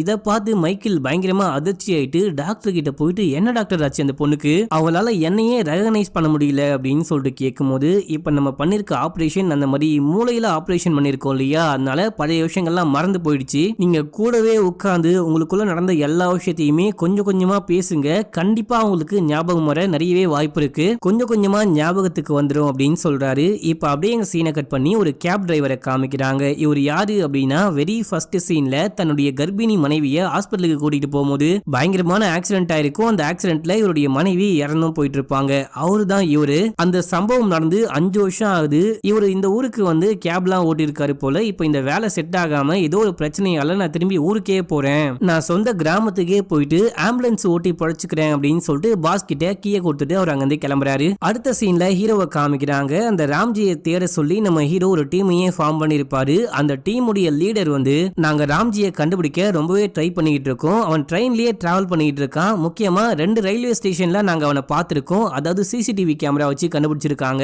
ஆனா அவன் எங்க ஸ்டே பண்ணிருக்கான், எதுக்காக இப்படி எல்லாம் பண்றான் அப்படின்னு சொல்லிட்டு ஒண்ணுமே எங்களால கண்டுபிடிக்க முடியல அப்படின்னும் போது, அப்படின்னா நீங்க ஒரு விஷயம் பண்ணுங்க, இந்த மாதிரி ராம்ஜி இறந்து போயிட்டாரு, இவருடைய டெட் பாடியை வாங்கணும் அப்படின்னா பக்கத்துல இருக்க கவர்மெண்ட் ஹாஸ்பிட்டலுக்கு வாங்க அப்படின்னு சொல்லிட்டு போஸ்டர் அடிச்சு ஊர் முழுக்க அங்க இங்கன்னு ஒட்ட ஆரம்பிங்க. அந்த ராம்ஜிக்கு ஃபேமிலின்னு யாராவது இருந்தா கண்டிப்பா நம்மள கான்டாக்ட் பண்ணுவாங்க அப்படின்னு சொல்லிட்டு ஒரு செம்ம ஐடியா கொடுக்குறாரு. இதுக்கப்புறம் நம்ம ஹீரோ அந்த ஆக்சிடென்ட் ஆன சிசிடிவி கேமரா ஃபுட்டேஜ் எல்லாம் பார்த்துக்கிட்டு இருப்பாரு. ஆக்சுவலா அந்த காரு மைக்கேலோடைய பைக் அடிச்சு தூக்கிட்டு அதுக்கப்புறம் கொஞ்ச தூரம் போயிட்டு ஒரு 30 செகண்ட் நின்று இருக்கு. அப்போ அங்க என்னமோ நடந்திருக்கு. அதுக்கப்புறம் தான் அந்த காரு கிளம்பி போயிருக்கு. இங்க என்னமோ சம்திங் ராங்கா இருக்கு, எதுக்காக சம்பந்தமே இல்லாம கார் 30 செகண்ட் அங்க நிக்கணும் அப்படின்னு சொல்லிட்டு ஹீரோ யோசிக்கிறாரு. அப்புறம் இன்னும் சில கேமரா ஃபுட்டேஜ் எல்லாம் கிடைச்சிருக்கும். அதையெல்லாம் போட்டு பார்த்துட்டே இருக்கும்போது எவனோ ஒருத்தன் அந்த கார்காரங்கிட்ட போயிட்டு பேசிட்டு வந்துகிட்டு இருக்கான். அது ரெக்கார்டா இருக்கு. இவனை பார்த்துட்டு நம்ம ஹீரோ அக்பர் அப்படின்னு சொல்றாரு. இந்த அக்பர் யாரு அப்படின்னா நம்ம ஹீரோ ஐபிஎஸ் எக்ஸாம்லாம் எழுதி பாஸ் ஆனதுக்கு அப்புறமா ஒரு ஸ்டேஷன்ல அசிஸ்டன்ட் வேலை மாதிரி போட்டு கொடுத்திருப்பாங்க. அதாவது ஸ்டேஷன் எப்படி ஒர்க் ஆகுது, போலீஸ்னா யாரு, போலீஸ் எந்த மாதிரி வேலை பாக்குறாங்க அப்படின்னு சொல்லிட்டு சில மாதங்கள் ட்ரைனிங் எடுக்கணும் போல. அதுக்காக நம்ம ஹீரோ ஒரு லோக்கல் ஸ்டேஷன்ல வேலை பார்த்திருக்காரு. அங்கிருந்த எஸ்ஐ தான் இந்த அக்பர். அந்த அக்பருக்கும் நம்ம ஹீரோக்கும் சுத்தமா செட்டே ஆகாது. அந்த அக்பர் சரியான பணம் முதல்ல எவன்டா காசு கொடுப்பான், எவன்டா லஞ்சம் கொடுப்பான் அப்படின்னு சொல்லிட்டு ரொம்ப ரொம்ப மோசமான ஆளா இருந்திருக்காரு. ஒரு வாட்டி நம்ம ஹீரோவே இந்த அக்பர் லஞ்சம் வாங்கும் போது லஞ்ச ஒழிப்பு துறையினர்கிட்ட போட்டு கொடுத்திருக்காரு, மாட்டி விட்டுருக்காரு. அதுக்கப்புறம் சில மாதங்கள் இவருக்கு சஸ்பென்ஷனும் கிடைச்சிருக்கு. அதுக்கப்புறம் தான் வந்து டியூட்டில ஜாயின் பண்ணிருக்காரு. இப்போ இந்த விஷயம்லாம் ஆச்சு அப்படின்னு சொல்லிட்டு நமக்கு பிளாஷ்பேக்கை காமிச்சு முடிக்க நம்ம ஹீரோ போயிட்டு அந்த மேலதிகாரியை மீட் பண்றாரு. ஒரு மீட்டிங்க்கும் ஏற்பாடு பண்ணி இப்போ நம்ம சிட்டிக்குள்ள ஒரு பயங்கரமான தீவிரவாத கும்பல் இருக்காங்க. அவங்க ஏதோ பெரிய விஷயத்த பிளான் பண்ணிட்டு இருக்காங்க போல. அந்த பிளானுக்கு அக்பரும் ஹெல்ப் பண்ணிட்டு இருக்காருன்னு நான் நினைக்கிறேன். இந்த வீடியோ பாருங்க அப்படின்னு சொல்லிட்டு போட்டு காமிக்கிறாரு. போட்டு காமிச்சது மட்டும் இல்லாம எனக்கு எக்ஸ்ட்ரா பெர்மிஷன்லாம் வேணும், நான் இவனை எப்படியாச்சும் அரெஸ்ட் பண்ணும் அப்படின்னும் போது நீ என்ன வேணா பண்ணிக்கோ, அவனை எப்படியாச்சும் அரெஸ்ட் பண்ணு அப்படின்னு சொல்லிட்டு பெர்மிஷனும் கிடைக்குது. இந்த டைம்ல ஹீரோவுடைய டீம்ல இருக்க யாரோவே இந்த எல்லா விஷயத்தையுமே அக்பருக்கு வீடியோ போட்டோ அப்படின்னு சொல்லிட்டு எடுத்து அனுப்புறாங்க. நம்ம ஹீரோ அக்பரை சந்தேகப்பட்டு புடிக்க ட்ரை பண்ணிட்டு இருக்காரு அப்படின்ற விஷயம் அக்பருக்கும் நல்லாவே தெரிய வருது. இப்ப அப்படியே எங்க சீனை கட் பண்ணி மைக்கேலையும் ஜெசியும் காமிக்கிறாங்க. மைக்கேல் ஜெசி பக்கத்துல உட்கார்ந்துட்டு இவங்க எப்படி கல்யாணம் பண்ணாங்க, எப்படி லவ் பண்ணாங்க அப்படின்னு சொல்லிட்டு பழைய மலரும் நினைவுகளை பத்தி எல்லாம் பேசிட்டே இருக்கும்போது திடீர்னு ஜெசிக்கு பிக்ஸ் மாதிரி வருது. இந்த டைம்ல டாக்டர்ஸ் எல்லாம் ஓடி வந்து செக் பண்ண ஆரம்பிக்கிறாங்க. இப்ப அப்படியே எங்க சீனை கட் பண்ணி ஹீரோவை காமிக்கிறாங்க. நம்ம ஹீரோக்கு அக்பர் எங்க இருக்கான் அப்படின்னு சொல்லிட்டு தகவல் கிடைக்குது. நம்ம ஹீரோ டீமோட இங்க இருந்து கிளம்பி அந்த ஸ்பாட்டுக்கு போறாரு. உள்ளுக்குள்ள போயிட்டு கண்ணை காமிச்சு மிரட்டி நீ இவ்வளவு சீக்கிரம் என் கையில மாட்டுவன்னு நான் நினைச்சு கூட பாக்கல அப்படின்னும் போது தம்பி மாட்டினது நான் கிடையாது நீ அப்படின்னு சொல்லிட்டு அக்பர் திமுறா பேச ஆரம்பிக்கிறான். ஹீரோ கூட போனவங்களே ஹீரோ மேல கண்ணை காமிச்சு தம்பி கொஞ்சம் அமைதியா உட்காரு அப்படின்றாங்க. டே இங்க என்ன விஷயம் தானே நடக்குது அப்படின்னு சொல்லிட்டு ஹீரோக்கு ஒன்னும் புரியல. இப்போ அக்பருக்கு பின்னாடி அந்த காரை ஓட்டிட்டு போனா பாத்தீங்களா, அவன் நிக்கிறான். இதோட 4வது எபிசோட முடிக்கிறாங்க. 5வது எபிசோடைய ஸ்டார்டிங் சீன்லயே நம்ம ஹீரோடைய ஃபேமிலியை காமிக்கிறாங்க. நம்ம ஹீரோக்கு ஒரு கேர்ள் ஃப்ரெண்ட் இருக்காங்க. அதுவும் அவங்க ஒரு கலெக்டர் மக்களே. நம்ம ஹீரோடைய அப்பாவும் அந்த பொண்ணுடைய ஃபேமிலியும் சேர்ந்துட்டு கல்யாண விஷயத்தை பத்தி பேசலான்னு ஒண்ணு கூடி உட்கார்ந்து பேசிட்டே இருக்கும் போது நம்ம ஹீரோ ஆளக்கானோ எங்க போனாரு அப்படின்னு சொல்லிட்டு ஸ்டேஷன்ல விசாரிக்கும் போது தான் நம்ம ஹீரோவை நேத்து நைட்ல இருந்தே ஆளக்கானோ அப்படின்னு சொல்லிட்டு தகவல் கிடைக்குது. அதுக்கப்புறம் எல்லாருமா சேர்ந்துட்டு தேட ஆரம்பிக்கிறாங்க. இப்ப அப்படியே எங்க சீனை கட் பண்ணி ராம்ஜியை காமிக்கிறாங்க. ராம்ஜி கையில ஒரு போட்டோ வச்சிருக்காரு. அந்த போட்டோ வந்துட்டு பாத்தீங்கன்னா ராம்ஜியோடைய கல்யாண போட்டோ போல. ராம்ஜியோடைய மனைவியை பார்க்க அந்த கேர்ள் ஃப்ரெண்ட் மாதிரியே இருக்கிறா. இப்ப அப்படியே இவருடைய ஸ்டோரியை நமக்கு காமிக்க ஆரம்பிக்கிறாங்க. ராம்ஜிக்கும் அந்த பொண்ணுக்கும் கல்யாணம் நடக்குது. கல்யாணம் ஆகி கொஞ்ச நாள் கழிச்சு நான் சிட்டிக்கு ஒரு வேலை விஷயமா போறேன் அப்படின்னு சொல்லிட்டு ஒரு போயிட்டு திரும்பி வீட்டுக்கு வந்து பார்க்கும்போது ஆளை காணோம். எங்கடா மனைவி அப்படின்னு சொல்லிட்டு அக்கம் பக்கத்துல விசாரிக்கும் போது ராம்ஜியோடைய மனைவி பக்கத்துல இருக்க ரைஸ் மில் ஓனரோட ஓடி போயிட்டாங்க அப்படின்னு சொல்லிட்டு தகவல் கிடைக்குது. அதுக்கப்புறம் மனுஷன் மனசஞ்சு போயிட்டு இருக்காரு. இப்போ அந்த விஷயம்லாம் யோசிச்சு பார்த்து உட்கார்ந்துகிட்டு இருக்காரு. இப்ப அப்படியே எங்க சீன் கட்டாது. அப்படியே அடுத்த சீன்ல நம்ம ஹீரோவை காமிக்கிறாங்க. நம்ம ஹீரோவை அடிச்சு கட்டி போட்டு வச்சிருக்காங்க. ஹீரோ மயக்கம் ஆயிட்டாரு போல. மயக்கம் தெளிஞ்சு கண்ணை முடிச்சு பார்க்கும்போது அங்க இருக்கிற எல்லாரும் மட்டையை தூங்கிட்டு இருக்காங்க. நம்ம ஹீரோ ரொம்ப கஷ்டப்பட்டு அந்த கயிறு கட்டெல்லாம் அவுத்துட்டு அங்க கூட வந்த போலீஸும் உட்கார்ந்து தூங்கிட்டு இருப்பாரு. அவர்கிட்ட இருந்து கண்ணை புடுங்கி எல்லாரையுமே மிரட்டி என் போனை கொடுங்க அப்படின்னு சொல்லிட்டு வாங்கி போன் ஆன் பண்ண நம்ம ஹீரோடைய போன் ஆன் ஆனோனே நம்ம ஹீரோவை தேடி சுத்திக்கிட்டு இருக்காங்க பாத்தீங்களா. அந்த போலீஸ்க்கு தகவல் கிடைச்சி இந்த லொகேஷனுக்கு வராங்க. அவங்க டீமா வந்து இங்க இருக்கிற எல்லாரையுமே அரெஸ்ட் பண்றாங்க. இந்த போலீஸ் கூடவே நம்ம ஹீரோடைய கேர்ள் ஃப்ரெண்டும் ஹீரோவை காப்பாத்த வந்திருப்பாங்க. இப்ப அப்படியே எங்க சீனை கட் பண்ணி அந்த எஸ்ஐ லோகேஷை காமிக்கிறாங்க. இவர் ஒரு ரவுடி கும்பலை போயிட்டு மீட் பண்றாரு. மீட் பண்ணி ஏதோ ஒரு முக்கியமான விஷயத்த பேசிட்டு அங்க இருந்து கிளம்புறாரு. கிளம்புறவரை அந்த கான்ஸ்டபிள் ஃபாலோ பண்ணிட்டே இருக்காரு. ஃபாலோ பண்ணிட்டு போயிட்டே இருக்கும்போது திடீர்னு ஒரு கார் வருது. கார்ல இருந்து இறங்கினவங்க எஸ்ஐ லோகேஷை கடத்திட்டு போறாங்க. இப்ப அப்படியே அங்க சீனை கட் பண்ணி நம்ம ஹீரோவை காமிக்கிறாங்க. நம்ம ஹீரோ அந்த டீம்ல இருந்து எல்லாரையுமே அரெஸ்ட் பண்ணிட்டு போயிருப்பாரு. அரெஸ்ட் பண்ணிட்டு போனதுல முக்கியமா அந்த காரை ஓட்டிட்டு போனா பாத்தீங்களா, அவனை விசாரிக்க ஆரம்பிக்கிறாரு. நெக்ஸ்ட் அட்டாக்க எங்க பிளான் பண்ணிருக்கீங்க, நீ தனியா இருக்கியா இல்ல கூட டீமோட வந்திருக்கீங்களா, மொத்தம் எத்தனை பேரு அப்படின்னு சொல்லிட்டு இவரை ஒரு தீவிரவாதி அப்படின்ற மாதிரியே விசாரிக்கும் போது கொஞ்சம் வாய மூடுங்க, நான் ஒன்னும் தீவிரவாதி கிடையாது அப்படின்னு சொல்லிட்டு இவரு என்ன விஷயம் ஆச்சு அப்படின்னு சொல்லிட்டு உண்மையை சொல்ல ஆரம்பிக்கிறாரு. இந்த மனுஷன் ஒரு அமெரிக்கன் சிட்டிசன் மக்களே, 8 வருஷத்துக்கு முன்னாடியே அமெரிக்காக்கு போயிட்டு செட்டில் ஆயிட்டு இருக்காரு. தன்னுடைய அப்பாவையும் அமெரிக்காக்கு கூட்டிட்டு போயிடணும் அப்படின்னு சொல்லிட்டு பிளைட்ல வந்திருக்காரு. பிளைட்ல வரும்போது தான் மாண்டியை மீட் பண்ணிருக்காரு. மாண்டியும் இவரும் நல்லாவே பேச ஆரம்பிச்சிருக்காங்க. பேசிட்டே இருக்கும்போது இவரு தான் என்னுடைய அப்பா, நான் இவரை தான் அமெரிக்காக்கு கூட்டிட்டு போறேன் அப்படின்னு சொல்லிட்டு போட்டோலாம் காமிக்கிறாரு. டீடைல்லாம் சொல்லிட்டு பிளைட்ல இருந்து இறங்கி கேப புக் பண்ணிட்டு வெயிட் பண்ணிட்டே இருக்கும்போது கேப் வர ரொம்ப நேரம் ஆகுது. இந்த விஷயத்த மாண்டி பார்த்துட்டு என்னப்பா வெயிட் பண்ணிட்டு இருக்க, உங்களை பிக்கப் பண்ண யாரும் வரலையா அப்படின்னு சொல்லிட்டு கேட்கும்போது கேப் புக் பண்ணிருக்கேன், ஒரு அரை மணி நேரத்துல வந்துடும், நான் கிளம்பிடுவேன் அப்படின்னும் போது என்னப்பா இவ்வளவு பேசிட்டு கேப்ல போறேன்னு சொல்றீங்களே, என் கூடவே கார்ல வாங்க அப்படின்னு சொல்லிட்டு கூட்டிட்டு போயிருக்காரு. கூட்டிட்டு போனவரு ஆக்சுவலா இவரை கடத்திட்டு இருக்காரு. ஒரு 4-5 பேர் மொத்தமா வந்து காருக்குள்ள ஏறி உட்காந்து போன் எல்லாம் புடுங்குறாங்க. டே என்னடா பண்றீங்க அப்படின்னு சொல்லிட்டு ஒரு பைபிள் ஆரம்பிக்கும் போது கொஞ்சம் அமைதியா இரு, சத்தம் கித்தம் போட்ட உன்னுடைய அப்பனை கொலை பண்றோம் அப்படின்னு சொல்லிட்டு ஒரு வீடியோவை காமிக்கிறாங்க. என்ன விஷயம்னா பேசிக்கிட்டு வந்த கேப்லயே இவருடைய அப்பாவை கடத்தி வச்சிருக்காங்க.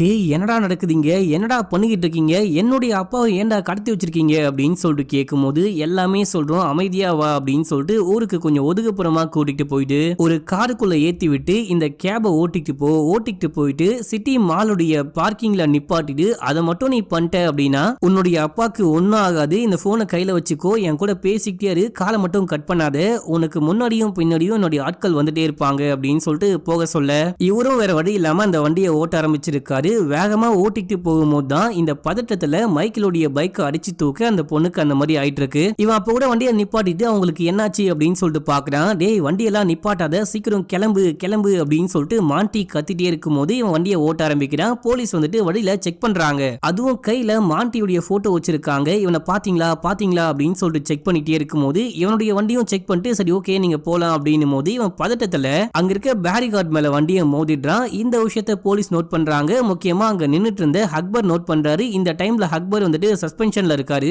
சஸ்பென்ஷன்ல இருந்தாலுமே மாண்டியுடைய போட்டோவை கையில வச்சுக்கிட்டு இவனை பாத்தீங்களா அப்படின்னு சொல்லிட்டு விசாரிச்சுக்கிட்டு இருக்காரு. இப்ப இந்த பையன்கிட்ட வந்து டே என்னடா சருகு போட்டு வண்டியை ஓட்டிக்கிட்டு இருக்கியா அப்படின்னு சொல்லிட்டு கேட்கும் போது இவன் சைகையிலேயே எல்லா விஷயத்தையுமே சொல்ல ஆரம்பிக்கிறான். அக்பரும் புரிஞ்சுக்கிறாரு, இவனா இந்த வண்டியை ஓட்டிட்டு வரல, யாரோ பிளான் பண்ணி ஓட்டிட்டு வர சொல்லிருக்காங்க போல, இந்த வண்டியில பாம் இருக்கு அப்படின்ற விஷயத்தையுமே இவன் சொல்ல சைகையில காமிக்க அக்பர் புரிஞ்சுக்கிட்டு நீ இப்போ எங்க இருந்து வர, அந்த தீவிரவாதிகள்லாம் எங்க இருக்காங்க, உன்னுடைய அப்பாவை எங்க கடத்தி வச்சிருக்காங்க அப்படின்ற விஷயம்லாம் இவரை டைப் பண்ணி காமிக்க இவனும் இந்த வண்டி எங்க இருந்து ஓட்டிட்டு வரான் அப்படின்ற விஷயத்த சொல்றான். உடனே அக்பர் நீ ஒன்னும் கவலைப்படாத, இந்த வண்டியை ஓட்டிட்டு சிட்டிக்கு அவுட்டர்ல ஏதாவது காலி கிரவுண்ட்ல போயிட்டு நிப்பாட்டிட்டு அந்த லொகேஷன் எனக்கு அனுப்பிச்சு விடு, உன்னுடைய அப்பாவை காப்பாற்ற வேண்டியது என்னுடைய பொறுப்பு அப்படின்னு சொல்லிட்டு அக்பர் தன்னுடைய டீமை கூப்பிட்டு அந்த தீவிரவாதிகள் இருக்காங்க பாத்தீங்களா, அங்க போயிட்டு ஒரு பயங்கரமான சண்டையை நடத்தி அங்க இருக்கிற எல்லாரையுமே சுட்டு சாகடிச்சு முக்கியமா மாண்டியையும் சுட்டு சாகடிச்சு அப்பாவை காப்பாத்திருக்காரு. இந்த பக்கம் இந்த அமெரிக்காக்காரன் சிட்டிக்கு அவுட்டர் பக்கமா போயிட்டு ஒரு காலி கிரவுண்ட்ல வண்டியை நிப்பாட்டிட்டு இந்த லொகேஷனை அக்பருக்கு அனுப்பிச்சு விட அவரும் டீமோட வராரு. வந்தவர் வண்டியை செக் பண்ணி பார்க்கும்போது உள்ளுக்குள்ள ஒரு பாம் இருக்கு. அந்த பாமை டிஃப்யூஸ் பண்றாங்க. இப்போ இவங்க பண்ணாங்க பாத்தீங்களா, இது எல்லாத்தையுமே இந்த டாஸ்க் ஃபோர்ஸ் தான் பண்ணாங்க அப்படின்னு சொல்லிட்டு இந்த இன்ஸ்பெக்டரையும் டீமையும் வர சொல்லிட்டு அவங்க கிட்ட இந்த கேஸை ஒப்படைக்கிறாங்க. அது மட்டும் இல்லாம காரை ஓட்டிட்டு வந்தது அந்த டாஸ்க் ஃபோர்ஸ் உடைய டிரைவர் தான் அப்படின்னு சொல்லிட்டு செட் பண்றாங்க. அதுக்கப்புறம் நீ கொஞ்ச நாளைக்கு வெளியே இருக்காத, எங்கேயாச்சும் தலைமறைவாரு, அதான் உனக்கும் உன்னுடைய குடும்பத்துக்கும் நல்லது அப்படின்னு சொல்லிட்டு இந்த அமெரிக்காக்காரனையும் அப்பாவையும் தலைமறைவா இருக்க சொல்லிட்டு அக்பர் அங்கிருந்து கிளம்பி இருக்காரு. அதுக்கப்புறம் என்னாச்சு, ஒரு எப்படி வந்து அக்பர் கூட சேர்ந்தாரு அப்படின்லாம் தெரியல. இந்த விஷயம் தான் ஆச்சு அப்படின்னு சொல்லிட்டு இந்த அமெரிக்காக்காரன் எல்லா விஷயத்தையுமே சொல்லி முடிக்கும் போது நம்ம ஹீரோக்கு ஒண்ணுமே புரியல. இவ்வளவு நல்ல விஷயம் பண்ண அக்பர் எதுக்காக என்ன வந்துட்டு கடத்திட்டு போனாரு, இங்க எல்லாமே ஒரு மாதிரி புரியாமலே இருக்கே அப்படின்ற மாதிரி ஹீரோ யோசிச்சுட்டே இருக்கும் போது அந்த கான்ஸ்டபிள் வந்து எஸ்ஐ லோகேஷை யாரோ கடத்திட்டு போயிட்டாங்க அப்படின்னு சொல்லிட்டு தகவலை சொல்றாரு. இவனை யாரா கடத்திட்டு போனா வண்டியோட நம்பரை நோட் பண்ணியா அப்படின்னு சொல்லிட்டு ஹீரோ கேட்கும் போது சாரி சார், அந்த பதட்டத்துல நம்பரை நோட் பண்ணாம வந்துட்டேன், ஆனா எந்த ரூட்டு பக்கமா போச்சு நல்லாவே தெரியும் அப்படின்னும் போது அவரை கண்டுபிடிக்க நம்ம ஹீரோ ஒரு டீம் அமைச்சு வைக்கிறாரு. இதுக்கப்புறம் கூட இருந்த போலீஸை ஹீரோக்கு துரோகம் பண்ணிருப்பாங்க, கூட்டிட்டு போயிட்டு மாட்டி மாட்டி விட்டுருப்பாங்க. அந்த போலீஸ் எல்லாம் கூப்பிட்டு விசாரிக்க ஆரம்பிக்கிறாரு. விசாரிக்கும் போது எனக்கு ஒண்ணுமே தெரியாது, நான் கூட சும்மா தான் போனேன் அப்படின்ற மாதிரி சொல்றாங்க. இந்த டைம்ல அந்த துரோகம் பண்ண போலீஸோடைய போனுக்கு ஒரு மெசேஜ் வருது. இது என்ன மெசேஜ்டா அப்படின்னு சொல்லிட்டு கேட்கும்போது, இப்போ அக்பர் சார் ஆபத்துல இருக்காரு, இது ஒரு கோட் வேர்ட், நம்ம உடனே போயிட்டு காப்பாற்றணும் அப்படின்னு சொல்லும் போது, சரி ஓகே கிளம்பலாம், ட்ரை பண்ணி தான் பார்க்கலாமே, இவன் சொல்றது உண்மையா இருக்க கூட வாய்ப்பு இருக்கு அப்படின்னு சொல்லிட்டு டீமா அக்பரை தேடி கிளம்புறாங்க. இந்த டைம்ல ஹீரோடைய மேலதிகாரி ஹீரோக்கு கால் பண்ணி, இப்போ அக்பரை கண்டுபிடிக்கிறது முக்கியமான வேலையே கிடையாது, அந்த எஸ்ஐ லோகேஷ் காணாம போயிட்டாரு, யாரோ கடத்திட்டு போயிட்டாங்க இல்லையா, அதை போயிட்டு கண்டுபிடிங்க அப்படின்னு சொல்றாரு. என்னடா இது, நம்ம என்ன பண்ணாலுமே மேலதிகாரிக்கு ரொம்ப ஈஸியா தெரிய வருது, நமக்குள்ளேயே ஏதோ ஒரு கருப்பாடு ஒளிஞ்சுகிட்டு இருக்கு போல, அது மட்டும் இல்லாம இங்க இருக்கிற எல்லா கேஸும் ஒன்னோட ஒண்ணு கனெக்டா இருக்கு அப்படின்னு சொல்லிட்டு ஹீரோ புரிஞ்சுக்கிறாரு. கூட இருக்க போலீஸ் சொல்றாங்க, சார் நீங்க போயிட்டு அந்த எஸ்ஐ லோகேஷ் காணாம போயிட்டாரு, கடத்திட்டு போயிட்டாங்க இல்லையா, அவருடைய கேஸ பாருங்க, நான் வேணா போயிட்டு அக்பர் சாரை தேடி பாக்குறேன் அப்படின்னும் போது, எல்லாம் ஒண்ணும் வேணாம் நானே பாத்துக்கிறேன் அப்படின்னு சொல்லிட்டு ஹீரோ டீமோட அங்கிருந்து கிளம்புறாரு. இப்ப அப்படியே எங்க சீனை கட் பண்ணி அக்பரை காமிக்கிறாங்க. அக்பர் போயிட்டு ஒரு வயசான ஆளை மீட் பண்றாரு. இவர் யாரு அப்படின்னு சொல்லிட்டு பாத்தீங்கன்னா, இந்த மொத்த தீவிரவாத கூட்டத்துக்குமே தலைவர் இவரு தான். இவர் வந்துட்டு ஒரு மதத்துடைய தலைவரும் கூட. நம்ம அக்பர் இவங்களுக்கு ஹெல்ப் பண்ற மாதிரியே நடிச்சு கடைசியா இவங்களுடைய பிளான்லாம் கண்டுபிடிச்சு இவங்க நடத்தவிருக்கிற தாக்குதல் எல்லாத்தையுமே தடுத்து நிப்பாட்டி இருக்காரு. கடைசியா கூட அந்த மாட்டியை வச்சு பாம்பு வெடிக்க வைக்கலாம் அப்படின்னு சொல்லிட்டு இந்த தீவிரவாத கும்பல் பிளான் பண்ணிருக்காங்க. அது எப்படியோ இவருக்கு எதர்ச்சியா தெரிய வந்து அதையும் தடுத்து நிப்பாட்டிட்டு இருக்காரு. இப்போ இந்த விஷயம்லாம் இந்த தலைவருக்கு தெரிய வந்து, நான் வந்துட்டு கடைசியா உன்னை ஒரு வாட்டி மன்னிச்சு விடுறேன், நம்ம எல்லாருமே ஒரே இனத்தை சேர்ந்தவங்க, நம்ம போராளிகள், போராட்டம் பண்ணோம், யாரு இறந்தாலும் பரவாயில்ல, நம்ம கொடி பறக்கணும் அப்படின்ற மாதிரிலாம் பேசும்போது, டே நீங்க என்ன சாப்பாட்டுக்காக சுதந்திரத்துக்காக போராடிக்கிட்டு இருக்கீங்க, நீங்க பண்றது தீவிரவாதம் அப்படின்னு சொல்லிட்டு இந்த தலைவர் எங்க தங்கியிருக்காரு, எங்கெல்லாம் போயிட்டு வராரு, எங்கெல்லாம் தாக்குதல் நடத்திக்கிட்டு இருக்காரு, என்ன மாதிரிலாம் வந்துட்டு தாக்குதல் நடத்துறாரு அப்படின்னு சொல்லிட்டு எல்லா விஷயத்தையுமே புட்டு புட்டு வைக்கிறாரு. இது வரைக்கும் நடந்த எல்லாத்தையுமே என்னால முடிஞ்ச அளவுக்கு தடுத்துட்டேன், இதுக்கப்புறம் நீங்க பண்ண நினைச்சாலும் கண்டிப்பா தடுக்காம விட மாட்டேன் அப்படின்னு சொல்லிட்டு தைரியமா பேசிட்டு இருக்காரு. இப்ப அப்படியே எங்க சீனை கட் பண்ணி நம்ம ஹீரோவை காமிக்கிறாங்க. இந்த எஸ்ஐ லோகேஷ் போயிட்டு ஒரு ரவுடி கும்பலை மீட் பண்ணி ஏதோ ஒரு விஷயம் பேசிட்டு வந்திருப்பாரு பாத்தீங்களா. இப்ப அந்த ரவுடி கும்பலையே பிடிச்சிட்டு வந்து விசாரிக்க ஆரம்பிக்கிறாங்க.